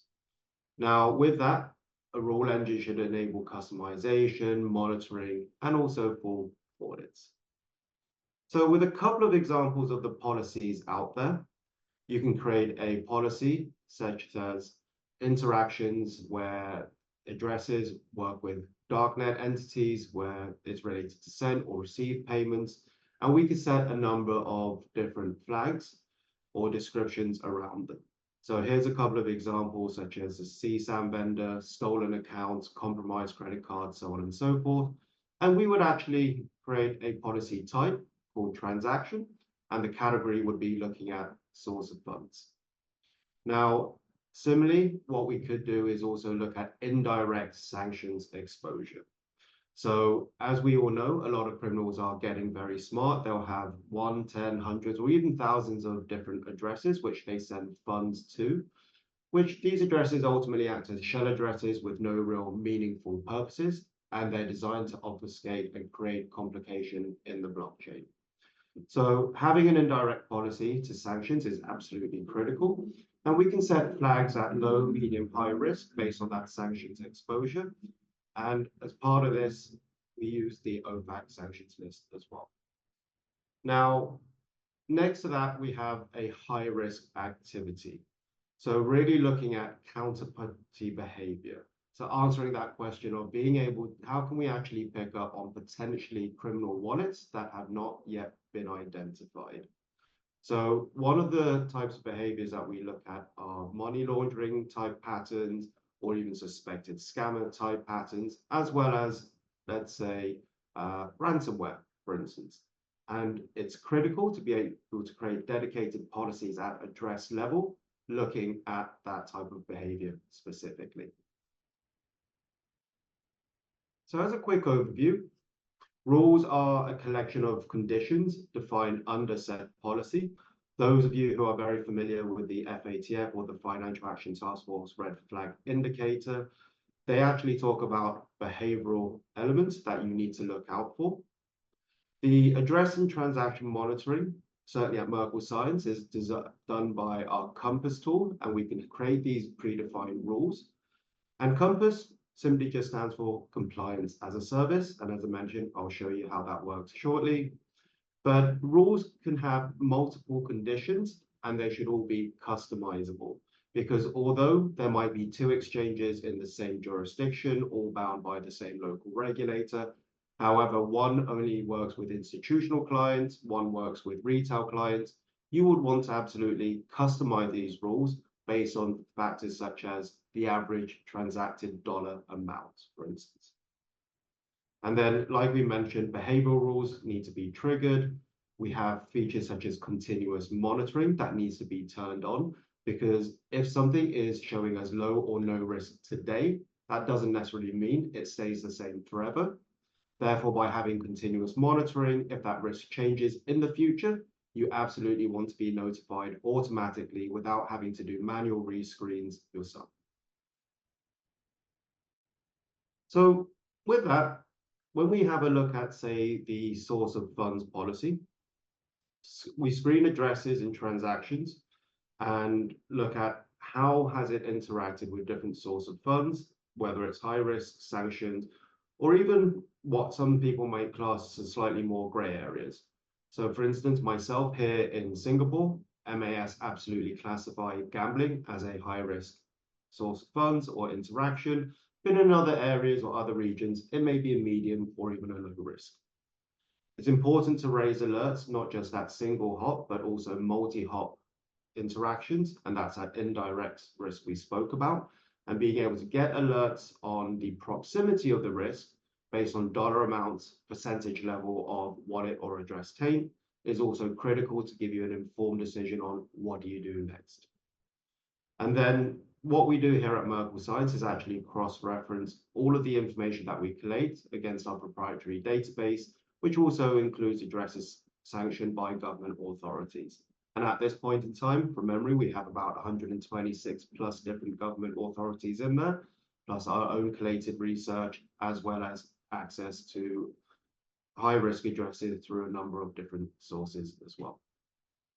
Now, on the right-hand side, the account chain for changing regulation and compliance policies by modifying the rules as well as risk levels is absolutely critical, because the regulations are constantly evolving.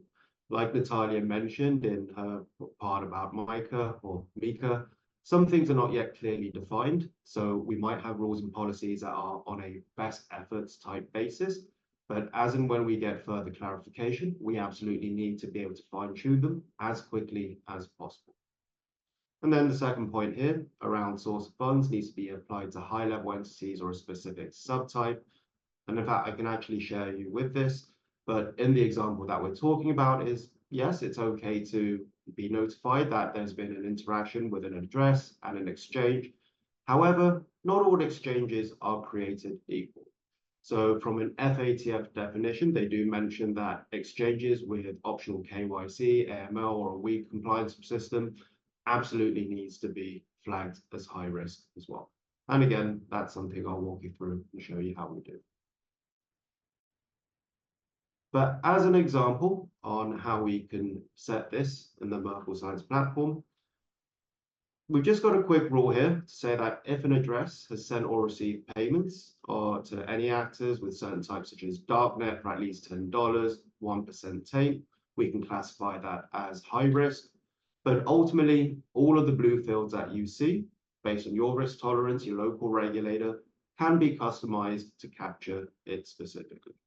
So usually the way, if you ever speak to me in a non-course type scenario, I do usually position it as advanced blockchain filters. So dependent on the regulatory requirements or your own risk tolerance, you can set these rules, or as I said, these advanced blockchain filters to get a hyper-focused alert that actually matters to you and is meaningful as well. So with that, we have the direct and indirect risk association. So what we really mean by this is how far away is the risk? So for example, when we look at the rules that we have here on the payment type, it only applies for payments received, sent, or we can do it on both ways as well. We can also set different entities, entity subtype, or if you wanted to, list an entity by name. So let's say there is a exchange that you might consider high risk, that you do not want interactions with and have alerts for. We can actually name those quite specifically.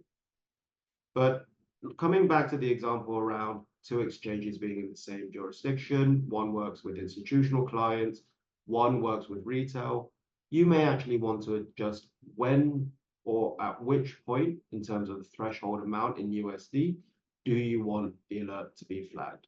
So for example, at a retail exchange, $100 is the, let's say, the typical amount being sent. So getting an alert at $10 would make sense because it's actually a relatively large percentage.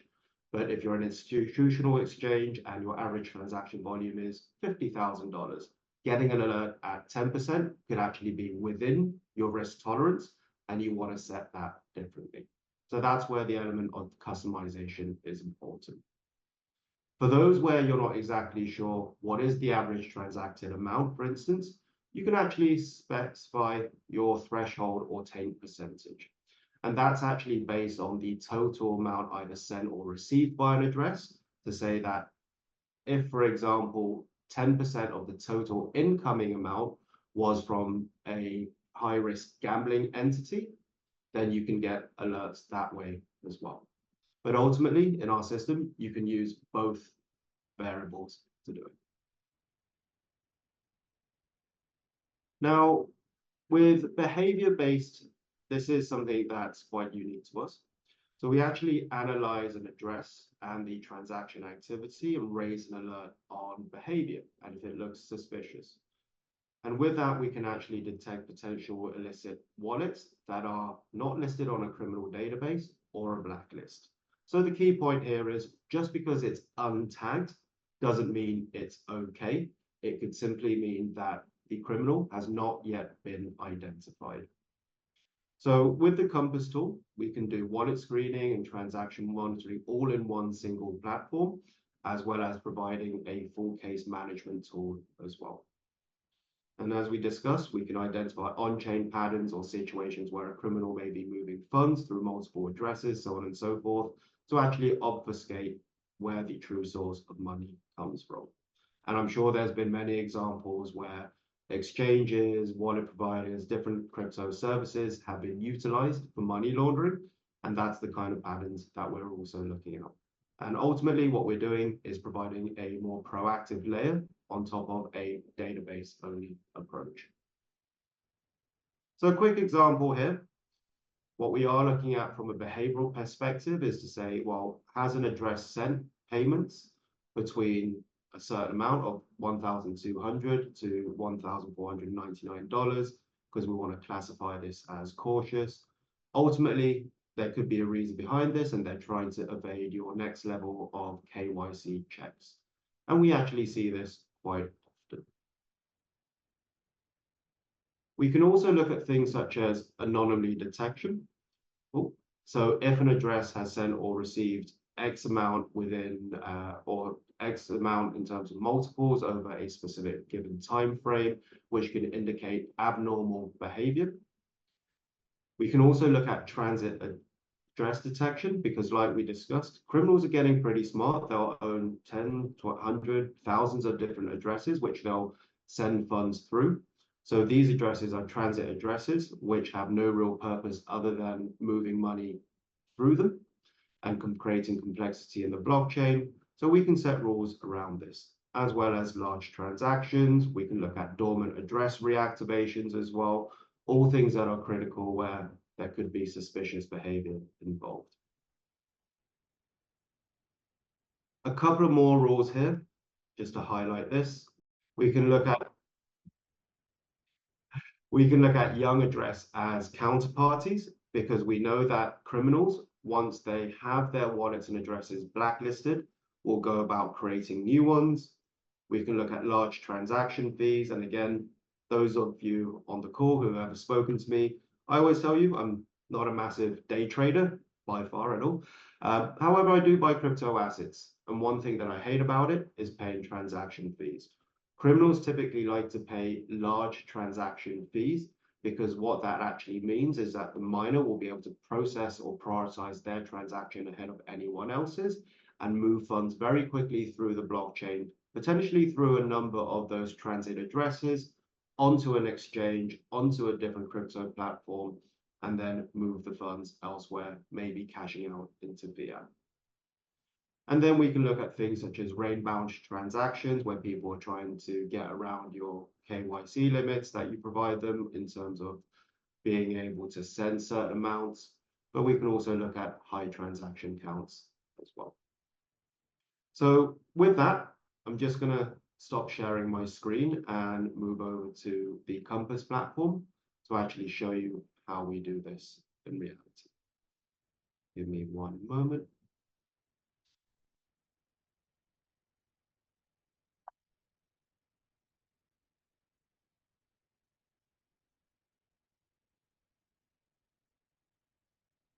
Okay, hopefully everyone can see this. So this is our Compass platform. As I mentioned, it stands for Compliance as a Service. Right now that I'm logged in on the dashboard, there are a number of different alerts that you see, but typically when people first come in, they don't actually see anything because it's not yet populated with any addresses or any transactions. As I mentioned, in the tool, we can perform address screening, transaction monitoring, as well as providing a full case management function as well. We also have a customers tab here. So what that actually allows you to do is have a customer with a number of different addresses listed underneath them, and we can actually aggregate the risk levels across all of those addresses to then provide you insight into how risky an individual customer actually is, as opposed to looking at addresses in a siloed type manner. But kind of moving from that, but looking at the different rules that we were just talking about on the slides, I want to show you a couple of policies that I built earlier. Hopefully everyone here is quite familiar with the FATF red flag indicators. And as part of that, what I've already done prior to the call is actually create a dedicated FATF policy. Within this, I've got an example or 5 examples of different rules and their references. Hopefully everyone can see it, but I'll just do a quick zoom in, just make it look a little neater. But the first rule that I have pertains to FATF Rule 11.5 and 13.7. So indirect exposure to illicit entities. And as you can see, I've set this as a high risk. It's looking at incoming and outgoing transactions. And if I expand the rule, you can actually see the list of different illicit entities that I've listed. So we've got darknet, high-risk organizations, sanctions, coin mixers, gambling, theft, malware, so on and so forth. And based on it being an FATF rule, I've got it to trigger at anything that is effectively above 0 cents. So as long as it's 1 cent and above, we'll get an alert. And I don't care what percentage level of obtain it is. I want to know, irregardless how big or how small it is, I have that alert here. The next one that we can see is direct exposure to illicit entities, which is Rule 11.5. And again, I've applied it to send and receive payments, similar set of entities for any dollar amount that is above zero, the 0% take as well. And as you can see, these are all live on my platform running right now. This one here for the FATF rule is 13.13 and 15.8, looking at VASPs with weak CDD or KYC processes, or if the disproportionate wealth is from VASPs with lack of AML and CFT control. So like we talked about on the slides, we not only look at entity level, but we can go into sub-entities as well. So when we talk about a high-risk organization, we want to look at, quite specifically, high-risk exchanges. Alongside that, we also want to look at exchanges with optional KYC and AML as well.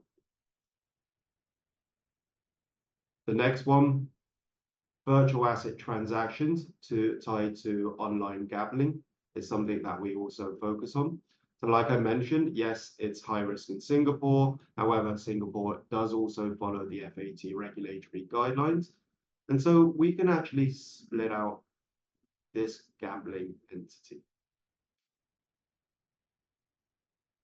And then finally, with my example around source of funds, we can look at receipt of funds from mixing services.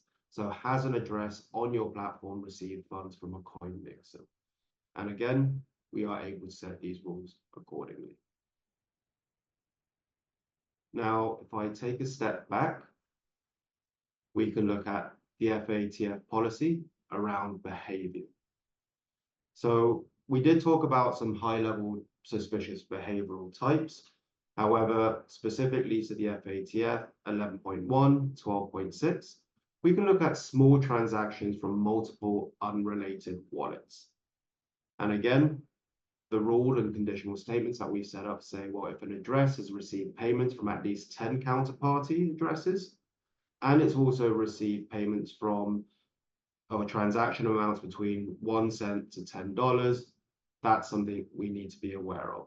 And in fact, this is something that we've seen quite recently around address poisoning, where people have been sending small amounts of funds to certain addresses, and after that, the actual address poisoning attack happens as well. But we also see this kind of behavior from a dusting method as well.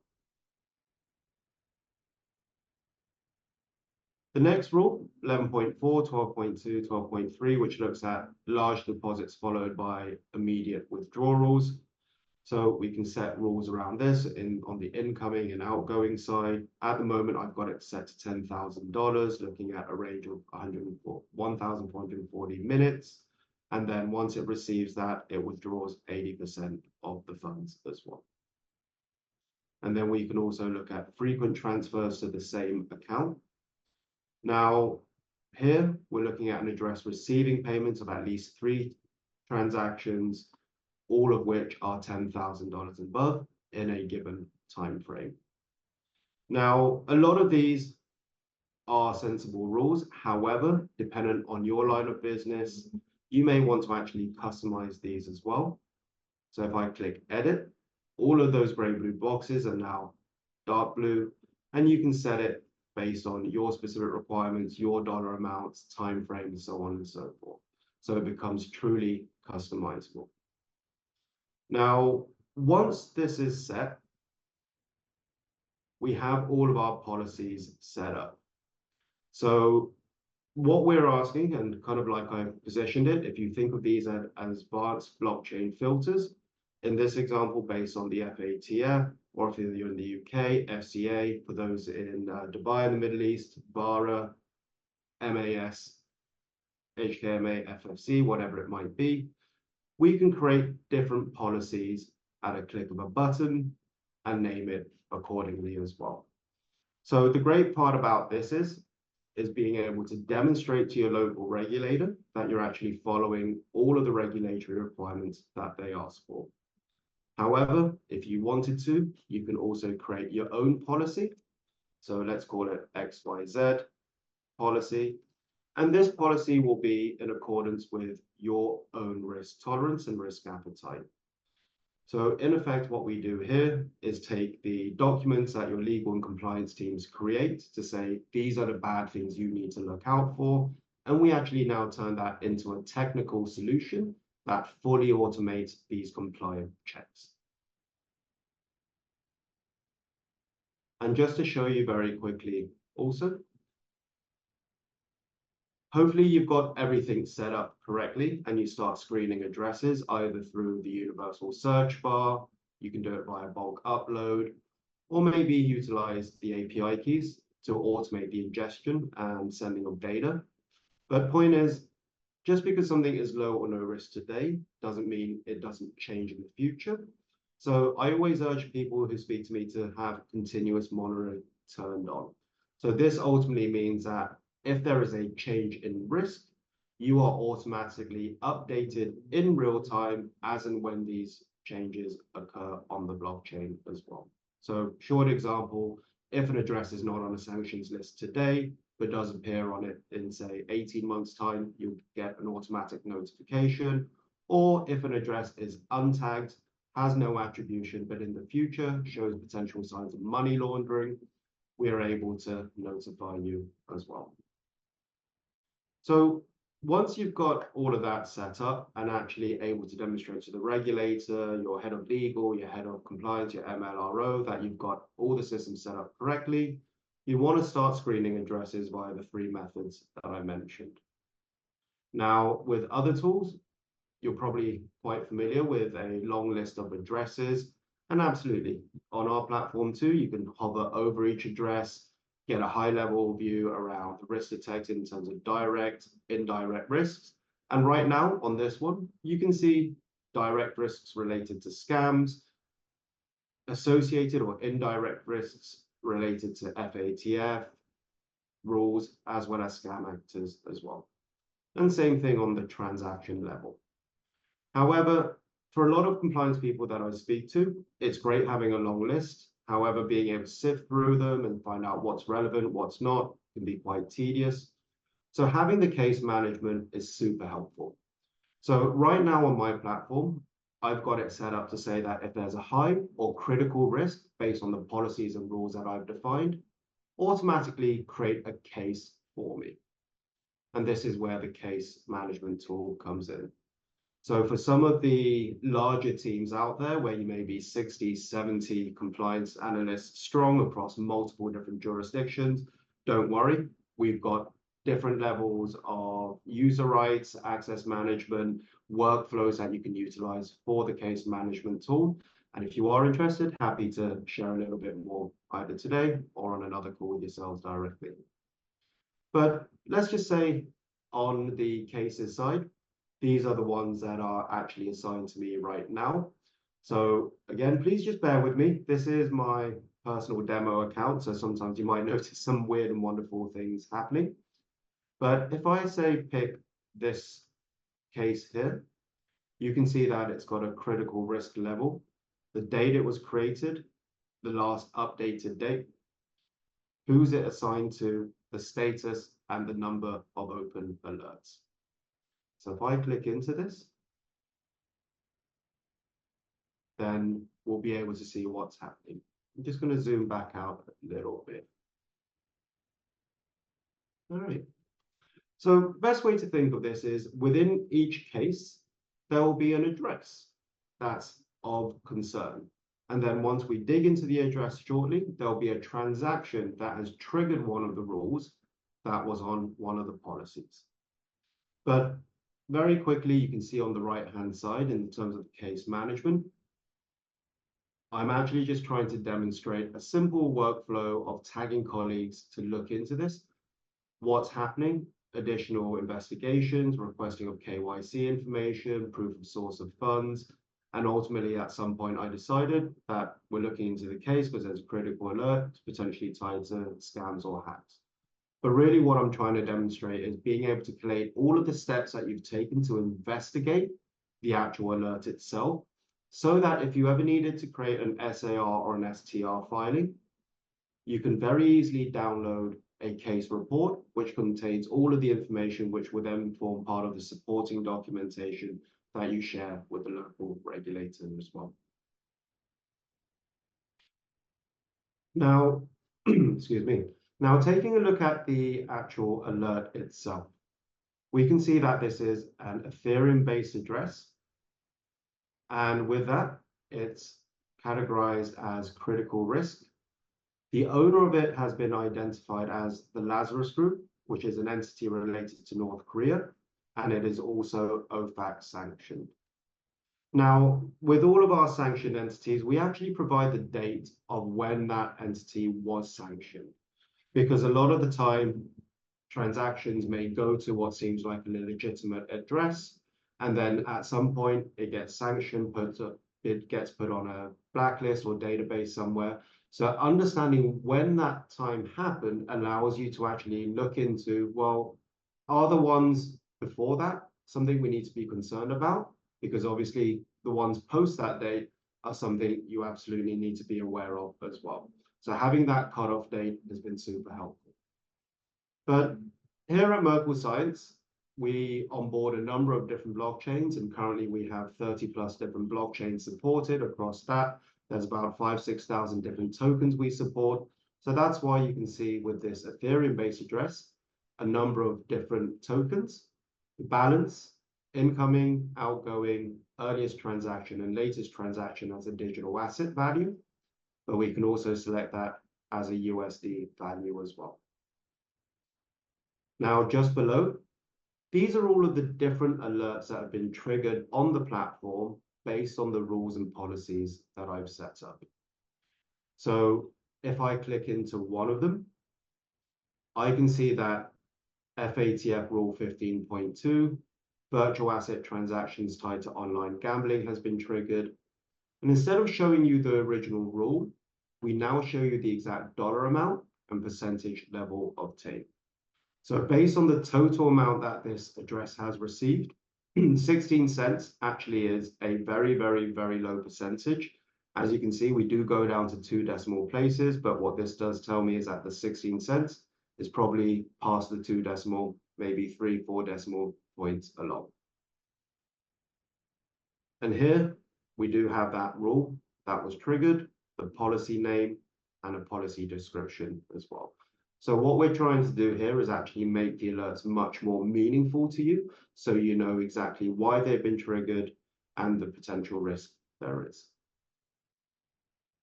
Now, just below, you can see a diagram showing the flow of assets. Hopefully it appears clearly on your screen, but there's a number of different lines in the background all grayed out. But this address here in the middle is the one that we're monitoring. And based on this rule, our tool, Compass, has actually filtered out all of the ones not related to this alert and shown you that specific gambling interaction. Hence, here, gambling, 16 cents being deposited into the address. So on our side, everything that is on the left and in a green line, those are deposits into an address. Everything on the right in a slightly pinky purple line are withdrawals from that address.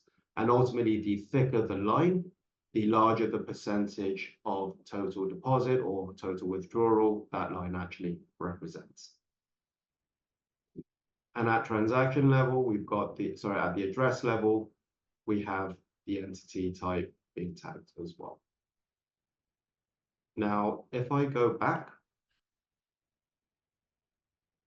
we've got a number of other different alerts, but we're at the overview of the address itself. So if we wanted to look at the address holistically, we can see the total incoming, outgoing amounts, the direct and indirect exposure on both sides, based as a dollar amount and also a percentage. And if I actually hover over this piece of the pie, I can see the dollar amount received from Defi, which may not be super helpful, but if I change it from entity type to maybe subtype or even entity name, I can now see that the Defi platform mentioned is the Axie Infinity Ronin Bridge itself. So you can see that we've got one main circle here, or one initial central piece of the pie, and this central piece are direct interactions or direct risk that's been detected. And the outer layer here is indirect risk. So ultimately, if all of this stuff here is white, it means that there's no risk detected. And this small portion, well, if we look down here, actually represents 1.28% of the total indirect interactions. But quite neatly, we do have a full list view for you as well. So you can see all of the entities it's interacted with directly and indirectly. But I do just want to point out the graph that we show you for the investigation mode is actually based on those rules and policies you've set up. So in effect, what you've done is told the system, based on the advanced blockchain filters, these are the bad things that I want to actually look out for. And it shows you that specifically. So for those who may have joined our investigations course and you want to do a manual investigation yourself, that is where our tracker tool comes in. But this visualization is simply based on the rules and policies that you've set. And that's why it shows you slightly blinkered view, but it's based on what you've told the system to see. So like we saw earlier with that example of the alert, it grayed out all of the other lines. And if I zoom in a little bit, here it is. That was the sorare.com gambling entity. But now we can see the overall holistic interaction. So we can look at fake phishing, interactions with Roland Bridge, Uniswap, FixFloat, Euler Finance, so on and so forth, Lazarus Group, and then similar on the withdrawal side. Now, like I mentioned, we don't just look at direct risk or one hop away. These lines here, let's say from Uniswap to this address starting 0x665 and moving on to this address is actually an indirect interaction. So we can actually show you how that looks as well. If you're not familiar with the platform, we do contain a legend, so you can actually see what all the different colors mean. And then with that, if you wanted to take a screenshot, include it as an attachment to your case notes, absolutely, you can do that here as well. And then with this, we have a filter, excuse me. So if you wanted to set certain filters on the graph based on entity name, transaction type, number of hops away, minimum, maximum value, so on and so forth, that can be done as well. Now, with this, we do have a full list of all of the transactions that we have interacted with based on this address. So if you wanted that full list, you can view it here. Green are typically the safe ones, red ones are the ones you want to look out for. But you can also do an export or filter accordingly as well. Now, if there's any associated cases based on address, or let's say you've got a number of alerts across a number of addresses, but through whatever reason, maybe you have a suspicion to believe that certain addresses are related to maybe a potential criminal group, you can have associated cases here as well. And then we have a full audit log on the platform. So the idea of the audit log, especially if it's a compliance tool, is to actually show every single change that has taken place on the platform, and it's listed by user, date, and timestamp as well. So if, for example, and I hate saying this, but people have asked me, hey, what happens if a criminal is colluding with one of my compliance officers and they're just letting the alerts close and letting the funds continue through our platform? Well, you can actually see who's doing what and when. There are also scenarios where you might want to show or prove to your local regulator or your MLRO that you're tightening the compliance processes and that you're going from, let's say, a more liberal to a more conservative approach to compliance. We can track that all for you in this tool as well. So that's quite a high-level overview of the Compass tool and the actual alerts. Now, what might be helpful is for those where, let's say, you wanted to send a report, like I mentioned, we can export cases and the full details listed here. But just to show you a couple of more features as well, because I know there's a number of larger organizations, such as a couple of large exchanges on the call. We do have that case assignment workflow.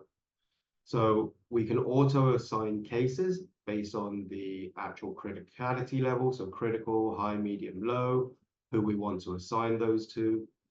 But we can also set up different workflows as well by escalating them automatically.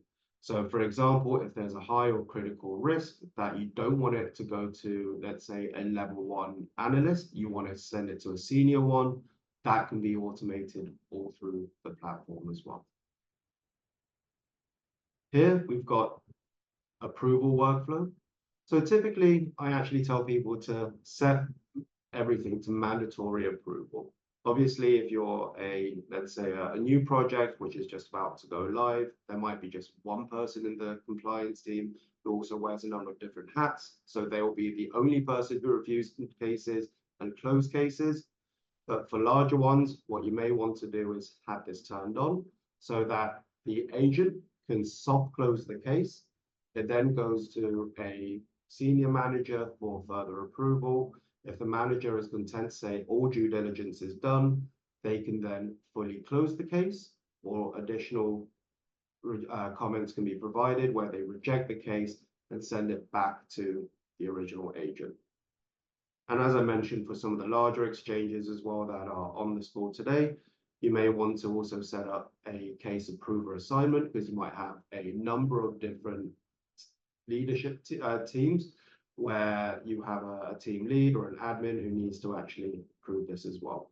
So we can set that to either round robin, least outstanding approver assignment, whatever it may be, and we can have this all fully configured for you. Now, on this, we can also have custom tags. So like I mentioned, we've got a number of different policies that we've already set up.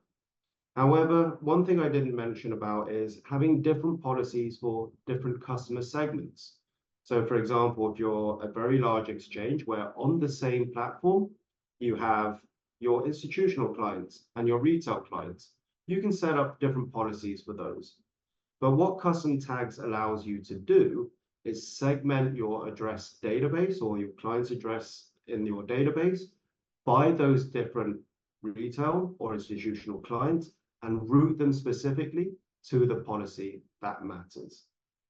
Certainly, I can see that there are a number of people that I know who also work for global companies where, again, you're bound by different jurisdictions, you've got clients in different geographies. So we can actually get very clever with this by creating different tags based on geography, client type, regulator, services that you actually offer, and route those tagged addresses to the correct policy as well. Now, alongside this, we've got our whitelisting and blacklisting feature. So ultimately, anything that is whitelisted, we do have a warning to say that, look, if you whitelist it, it will always show as no risk. So people say, well, can I put my own addresses in there, or our own hot wallets? Absolutely, you could, but it will show as no risk. So if you do still want a notification should that risk change, that's why we've developed the custom tags feature. So you can actually tag your own wallets as XYZ company addresses, and that works really well. And then there will always be addresses that are unique to yourself that you want to blacklist, and we can put those in here. And if we see direct or indirect interactions with them, they will forever be listed as critical risk as well. Now, one thing I just wanted to bring up is the workspaces. So we talked about segmenting your policies by the use of tags, or your client base by the use of tags, but we also have different workspaces. So in effect, it's what we class as a multi-tenanted view, where let's say your across a number of different geographies where you've got different entities set up, but you have a centralized management or legal and compliance team. So what this allows you to do is have one overall admin account, and that will be your key workspace. But within that, you might have multiple child accounts or child workspaces as well. So as an example, if I was a global exchange, I can have a workspace for London, Hong Kong, Singapore, UAE, anywhere else in Europe, whatever it may be. And you can then create dedicated policies for each individual workspace, which also helps with segmentation. And then as part of the MiCAR rules coming up, if you do work in multiple European jurisdictions and you want to segment things quite specifically based on where your users come from, that can be done as well. Or on a very simple note, if you do just want to use it as a sandbox environment to test new rules, that can also be done here as well. Now, in fact, I just noticed this pop up, so I'm happy to answer this question quite quickly. I can see, someone's asking, is Compass suitable for use by compliance staff at DeFi entities? Absolutely. So reason why I say yes is because I know there were some questions around, is DeFi regulated by MiCAR, so on and so forth. But for me, if I was let's say a business owner creating a project on a DeFi platform, I would absolutely want to take a compliance first approach. Not because necessarily I'm bound to it, because, at this point in some areas, or depending on what you speak to, the answer might be no, you're not bound by regulations. However, I always ask the question is, if you're a DeFi platform and you accidentally or unknowingly facilitated money laundering or criminal activity, what is the impact to your business? Does it cause reputational damage? Maybe. What happens if regulations do come in the future, let's say next year, and DeFi falls within that? Just saw Natalia score England, Denmark 1-0 for those who are interested. But on that note, like I said, what happens if next year DeFi does fall within regulatory scopes globally? And someone goes through your records and says, hey, last year you allowed X number of millions of dollars through your platform. What did you do? Why didn't you know about that? These are tough questions that no business owner or no MLRO wants to be able to have to find a tricky way to answer, apart from we weren't bound by the regulatory requirements. So I always ask people to consider potential reputational damage, if there's a loss of clientele because of lack of trust based around compliance solutions and they move over to different platforms. These are all things to consider other than just trying to tick a checkbox of, do we need it? Do we not? So that's usually my response, but I would say, look, DeFi platforms, we do have a number of clients who use it. They take a compliance first approach. Can't really name who they are, but they are some of the largest DeFi platforms out there. And I would say regulatory, or at least self-governance at this point in time before you're told to do it, is actually a great thing to be a part of. So I think with that, we've covered quite a lot. For those who are interested, look, yes, we've got API integrations, we've got Slack connectivity, so we can push notifications there. We can do it via webhooks. Here you can see we also have a Fireblocks integration as well. So if anyone has questions around, hey, can I use Merkle Science with Fireblocks or any other custodian to receive alert triggers to then freeze funds? Yeah, absolutely, can be done. So with that, I believe I've covered a lot. I want to make sure that we still have time for Q&A. I know we have the test around the introduction to compliance certificate that's going to take place as well. So happy to just pause this for the moment. But ultimately, if anyone's interested, feel free to let us know. We can answer some of the questions towards the end. We'll be able to pick up from there as well. So whilst I look around for my next tab, bear with me.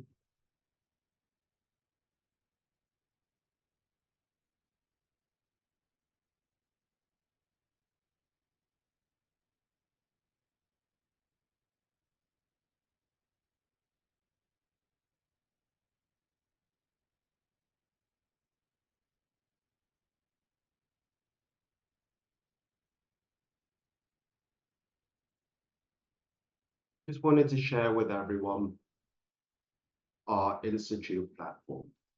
So hopefully you guys are aware that, yes, there will be a quiz, which I'll share the link shortly, where everyone can take the test. So once you've taken it, you'll be able to receive certification. But ultimately, this all comes out of Merkle Science Institute Training and Learning Academy. The one that we've done last time was our Crypto Investigator course. I can see a couple of names who are on today who have also taken that course previously. But the Crypto Investigator certification has a lot of great material where we look at blockchain and crypto deconstructed. We do a full technology deep dive, introduction to criminal typologies. So in fact, whilst I was looking at the questions, whilst Natalia was delivering her presentation, there are a number of law enforcement agencies asking questions. This would be super relevant for you. We can also help you with conducting on-chain investigations, and this will all be done through our tracker tool. So if those of you who have only attended the call today, but are also interested in the investigation side and tracker, you can receive a recording of that webinar by signing up on our website. But with that, ultimately, if you do the course, the learning objectives will be able to help you identify and explain crypto technologies, leverage OSINT information, and then ultimately document on-chain transactional activity. And what we've been talking about today from a MiCAR perspective, we do have crypto compliance advanced certifications. This is actually, again, delivered by Natalia. She's helped create a lot of the content that we have available. And it's really for people who are looking to be compliance professionals, seeking to hone your understanding of crypto compliance. So yes, you may have a good understanding already, but ultimately that regulatory landscape, compliance best practices are forever evolving. So this just helps keep your knowledge topped up. But the course includes on-demand courses, training material, digital certificate of completion, examination administration, and instructor access as well. These are a couple of the different topics that we cover: blockchain fundamentals, introduction to blockchain analytics, crypto economy, regulatory landscape, intro to crypto compliance, the different crypto crime topologies as well, effective transaction monitoring, which I covered quite quickly in a high-level overview, an actual overview of Compass, how to utilize a tool to be able to perform effective compliance, as well as elements of Know Your VASP or KYB.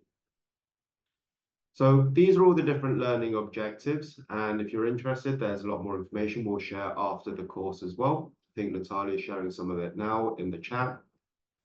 And hopefully that's given everyone a good overview. So ultimately, like I said, is if you're new to crypto compliance investigations, perfect for you. If you're very advanced already, but want to stay topped up, it's also great for you as well. So that covers everything here on my end. So I'm just going to stop the presentation. I will just jump in here very quickly because I also added something in a chat. These are just different regulatory guidances or industry associations guidelines. So this is quite important for Compass, which is our transaction monitoring tool. So Tom took you through different rules that may be set on the platform, like source of funds, behavioral rules that may be important for transaction monitoring. So these rules are pretty much based on the regulatory guidelines that we have globally. So in this file, you just have links to main regulatory guidances that we identified, and these rules are existent in our platform. So in this file, you will just have a link to, for example, recent EBA guidelines, FATF guidelines, different FinCEN red flag indicators, OSTRAC, or more. So these are just the links. It can give you idea of what constitutes red flag indicator in crypto transaction monitoring. Some of them will be traditional red flags that you are already familiar with, like structuring, abnormal size and frequency of transactions. Some of them are a bit more crypto specific, but again, feel free just to download the file, go through all these guidances. All these rules are there, and our platform integrates these rules into Compass. So all these rules that you will find there will most likely be also supported by our platform, whether it's FATF, risk track indicators, or EBA guidelines. that's just it. Thank you. Thanks very much, Natalia.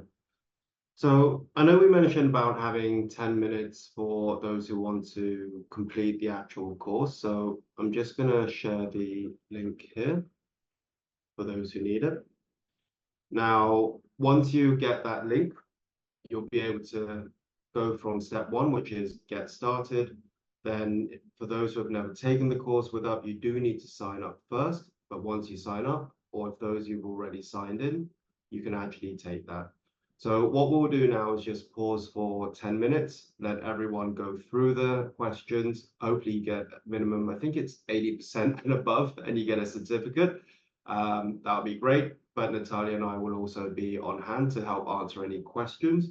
But separate to that as well, we are going to go through the webinar chat just to collate a couple of the questions, because we did promise everyone a bit of time at the end for Q&A session as well. So hopefully by the time we've done that, we finish pretty much just on time. But obviously, if we do finish a little bit earlier, happy to give you your time back as well. So with that, I've got a couple of questions that have been posted whilst everyone's been feverishly working away. Oh, actually, the first one's more of a comment from Victor, who's recently joined the Merkle family. So pleasure to have you and your team on board. First question, so from Ambrose, she mentioned that gaming in the NRA for Malta is now deemed a medium AML risk. Will this be reflected in chain explorers, in our opinion? Now, in Merkle's science, we have the ability to categorize different AML risks. So for instance, in the gaming, NRA, gambling platforms, you can actually categorize the risk level accordingly based on your local Malta regulator. So what that would mean is going into the custom policies or the rules that you've had set up, finding the gaming and the gambling platform and changing that from a high risk or a low risk to a medium one, so it's reflected. But in general, if it's a public chain explorer, I can't answer for them. Most likely no, because they do take a typical global approach, where all they really typically look at is, say, sanctioned entities, high-risk actors such as darknet, CSAM material, drug marketplaces, those kind of things, ransomware, so on and so forth. Next question, is there a and/or functionality within the Compass policy configuration? Absolutely, there is a and function, so you can set a number of different conditional statements based on the specific type of alert that you want to be alerted for. So it is from an anonymous attendee, but if there's a specific rule that you're looking to build, happy to, for you to reach out to me directly. We can set you up with a demo account, and I can show you, or the team can show you, how we can create these different rules. Can you create your own allow deny list of wallet addresses? So excuse me. Ultimately, yes, we have that whitelist and blacklist feature. As I mentioned, on a whitelist, everything that is whitelisted effectively will come back as no risk. Everything that's categorized in the blacklist column will come back with high risk. Now, if this question, and you're talking about allow and deny, you're actually probably more, let's say, thinking more about allowing transactions in and out. That's probably more where interactions or integrations with your custody provider would come in. So like I mentioned, we integrate with Fireblocks. We partner with a number of other custodians as well. So through our API integration, you can actually take the relevant level of alert and use it as a trigger on the custody side to say freeze funds, if that's something you wanted to do. But yeah, in short, can be done.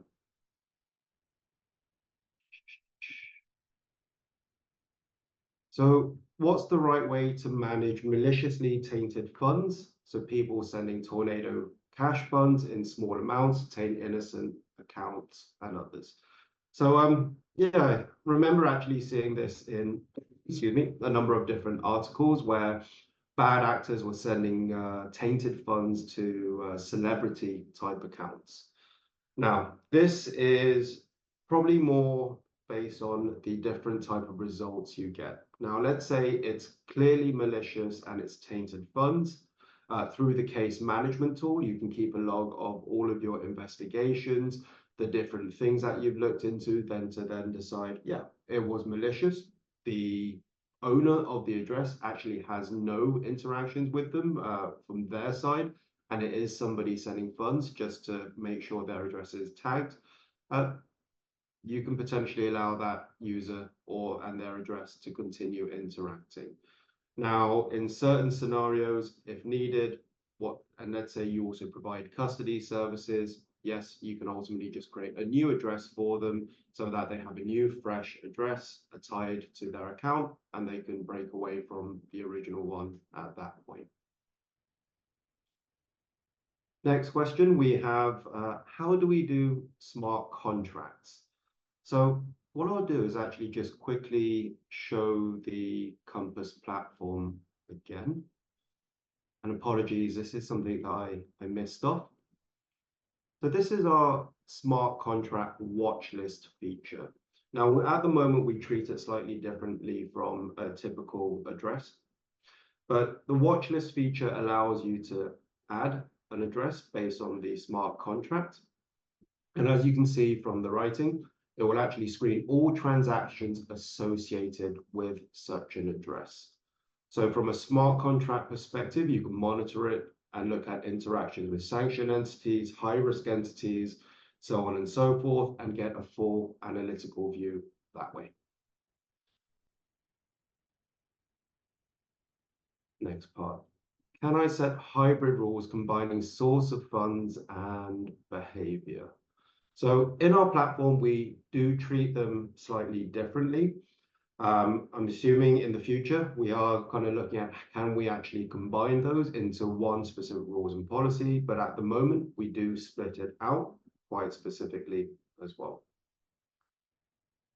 Another question, can we set our own rules? And what's the timeline for implementation?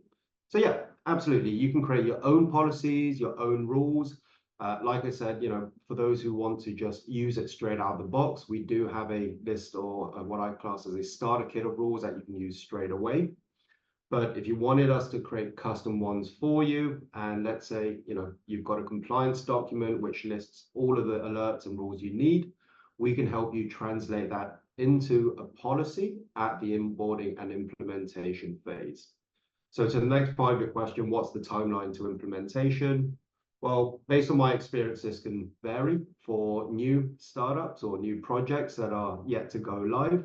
If you have a dedicated engineer or a tech team who can help out, I've seen it done as quick as, say, within 5 working days. For larger organizations, for some of the global ones that we work with at the very top end, implementation can actually take a number of months, and it has a phased rollout. So what I mean by that is you've got a number of different systems already. Ideally, there's a percentage of those systems that are global, that all of your different business units and entities use, so we can integrate there. But there might be different system nuances based on different geographies also. But that will be just from the technical element. But in terms of full implementation and rollout, well, in all honesty, it depends how large your organization is, the number of clients you have, how you want to go about it. So I think for more of an extreme case that I've seen for some of the tier 1 global exchanges that we work with, it has actually taken 6 to 9 months, because what we've done is set up initial pre-screening policies, rolled that out globally. And then what we then want to move on to as part of that full complete implementation is the day-to-day KYT address screening element as well, which actually takes a geographical rollout from, let's say, Europe over to Asia and beyond as well. Looking at the other questions, they all seem to be around taking the test. So hopefully I've answered that. We will send everything as a follow-up with the material and the recordings. I can see one of the anonymous users has completed the assessment, 15 out of 15, so great. Yes, you will be emailed a certificate, and one will be available in your portal where you log in. If you don't have that, again, just reach out to us. We'll be able to help you out there as well. I think just with the time, we actually have two last questions. So how the alerts for addresses consistent monitoring can be identified as linked to our customers. How do you know if an address is linked to a customer or not? So simple way we do this, we have that customers tab. So when we create a customer, we would give them a unique ID.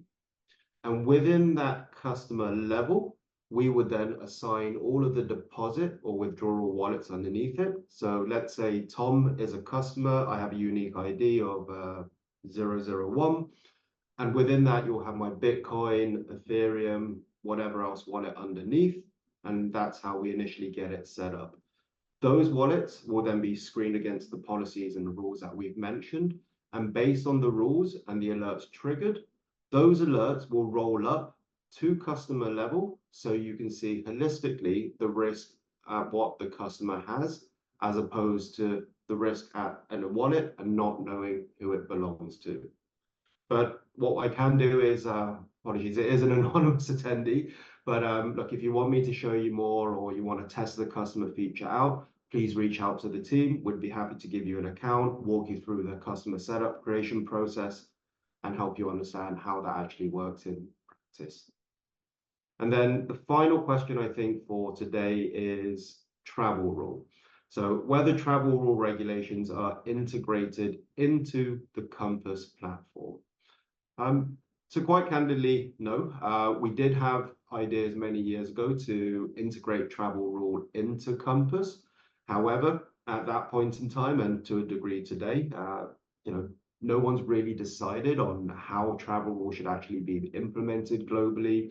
As part of that, there's questions still around, well, hey, if I've got a travel rule solution, but my counterparty doesn't, and I send them information and I get no results back, have I done the right thing? Also, different travel rules are not necessarily able to talk to each other and, let's say, communicate the right information correctly or even the relevant data set. So that's why I said, we thought about it, we didn't integrate it into Merkle. However, we are integrated into travel rule providers. So, for example, I know a few of you personally on the call might actually use Nota Bene, Cigna, Shift. These are all partners of ours. And absolutely, if you use those solutions, there is already a pre-built Merkle Science integration. So that will at least allow you to do a minimum of an API call from the travel rule provider into our database to check that database for sanction and high-risk entities. However, the one thing that I will point out is you do not necessarily get the granular customizations around creating your own policies, your own rules, so on and so forth, and all the other bells and whistles that the UI and the Compass platform offers.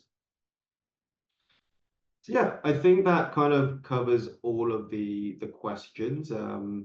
And in fact, to answer one question, yes, it's 1-1 at the moment for the England game, for those out of the UK. I don't know if the score has changed since I saw the last update, but oh, Natalia says no. But I think that covers it all now. So look, looks like we're finishing just on time. We do have 2 minutes left to go. But with that and no other questions, happy to give you 2 minutes back. But before we do, I just want to say a massive thank you from myself, Natalia, and the Merkle Science team for attending today's session. As I mentioned, consistently, we'll be able to follow up with the material, the recording, fresh links if needed, certification certificates, all the things that you need post-call as well. But if you do have any additional follow-up questions, want to try out the platforms, please just let us know. We'll be more than happy to assist. So with that, it's been a pleasure meeting you and enjoy the rest of your day. We'll see you on the next session. See you later. Take care, everyone. Thank you, guys. Bye.